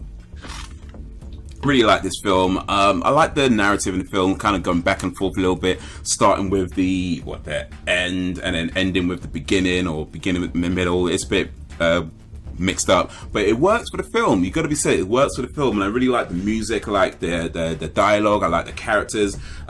What country are you from? I don't know country I ever heard of. Do they speak English and what? So yeah, it's so quotable. Lots of lines that if you've not seen this film, I'm sure you know that I'm sure you know of lines from that film, like the whole I will strike down with great anger and furious revenges those who attempt to poison and destroy my brothers. So you know about this film, you haven't seen it, and it is worth seeing. I will say this real quick, because I don't think this film is going to be in the next 6 movies that I'm about to talk about. But if you've not seen Jackie Brown, which is another Quentin Tarantino movie, I do recommend that. It's a very, very underappreciated film, but worth seeing. Absolutely worth seeing.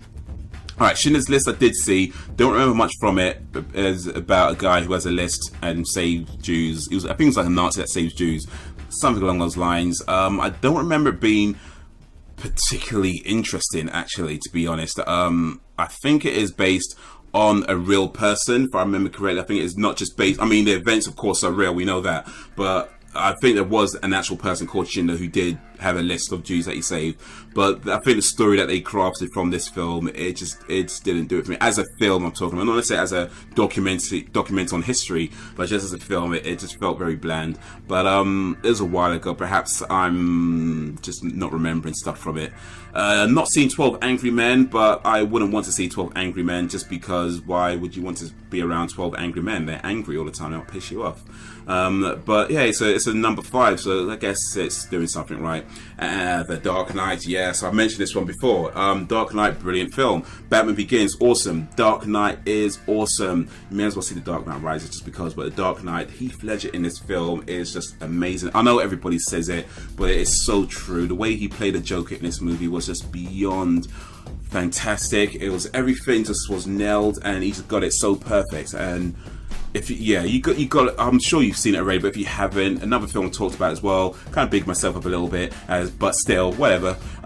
Great film, great film, awesome. Godfather Part 2, you know what, I prefer this to The Godfather Part 1, actually. I think a lot of people that I know of tend to prefer Godfather Part 2 as well. As I mentioned before, Al Pacino and Robert De Niro are both in this movie, they just don't share a scene together. So Godfather Part 2, Al Pacino is taken over from The Godfather. In fact, I might as well talk about The Godfather as well, since it's right there, number 2 and number 3 respectively. So yeah, Godfather is a good movie. Let me just get it out of the way. I'm not knocking The Godfather. Godfather has Marlon Brando as the Godfather, and then Al Pacino's character Michael is kind of the guy who's supposed to be kept out of the family life, but you know, you could guess that's not what's going to happen. And Godfather 2 is more about Al Pacino and how he embraces that life. Godfather 3 is not in this list, as I'm sure you can tell. But you know what? I actually thought Godfather 3 was okay. It's not a great film, and a lot of people tell you that, or that maybe they won't. I don't know. I'm just going by my experience. But yeah, a lot of people seem to say that it's easily the worst of the 3 films. And I guess, yes, that is true, but I don't think it's as bad as people tend to make it out to be. It's still worth watching, I think. And it is a nice end, maybe not a perfect end, but it is a nice end to the trilogy of the Godfather movies. The Godfather books, by the way, that is just weird, actually. I did read the Godfather book. The Godfather book is Godfather 1 and 2 all in one book. They split up for the movies. Now it's the other way around. Now they take one book and they turn it into 2 movies. Wait a minute. No, I guess they did the same thing. They took one book and turned it into 2 movies. So no, it's not the difference. It's exactly the same. Bastards. But anyway, the book is Godfather 1 and 2 together, and it's just one big book. But it's a lot that are in the book that aren't in either of the movies, and some of it is for good reason, to be fair. But either way, I would recommend the book just as an interesting read. Godfather is a good movie. Godfather 2, I feel, is a lot better, a lot stronger. But yeah, both great films. And then Shawshank Redemption, the number 1 movie in the top 250 IMDb top 250 list movies. I'm messing up my words badly at this point, and I'm sure by now, the way this is recording, it's not even going to be synced very well with my voice. It does that sometimes with these cameras. But in any case, what do I think of Shawshank Redemption? Do I agree with the 9.2 average rating, or do I think it's completely abysmal, or somewhere in between? Tune in next week to find out. Nah, just kidding. It was an interesting film. I didn't think it was as great as everybody makes it out to be, but I did like it. I did think that it was a very interesting film. I liked how it played out. I do have a bone to pick with the character though, just because, I mean, if you're doing all, I'm not to spoil anything by the way, but just if you're doing all that, you can't help your friend out at the same time, really? You can't let him in on it, really? Just saying. But it was a good move, and I did like how it played out. I liked the cleverness of it, but I didn't think it was as brilliant as everyone else seems to think it is. But still worth watching. Is it a must-see? Maybe just about, only because, well, a few reasons. One is, well, evidently a lot of people like it, and sometimes films is worth watching just for that reason. But even still, just for the cleverness of it, I think it's worth seeing. So if you haven't seen it already, yeah, do check that one out as well. Add it to your stream list if they ever do show it on Netflix or Amazon. I don't know if it's on those because I don't have those services, but if it is, check it out. If not, see if you can get it cheap somewhere, or if you can afford more expensive versions, then I don't know what your financial status is. Anyway, that is all 250 movies in the top 250 IMDb movie list reviewed by myself. I've seen quite a lot of them, not seen some others. I did the best I could. Let me know what you think, if you agree, if you watched it this far, thank you very much. In fact, if you watched any part of it, thank you. Anyway, of course, but if you watched it this far, awesome. I don't know how long this video is going to be. I'm sure I've been talking for over an hour at least. Let me see if I could see something that tells me how long it's been. And no, I don't have anything that tells me how long it's been. So I really don't know how long I've been talking for. I'll know by the time I edit it. But I won't make it too much longer for now. Thank you for watching again. Like, share, comment, subscribe, all that good stuff. Till next time. My voice is gone. Till next time. Peace.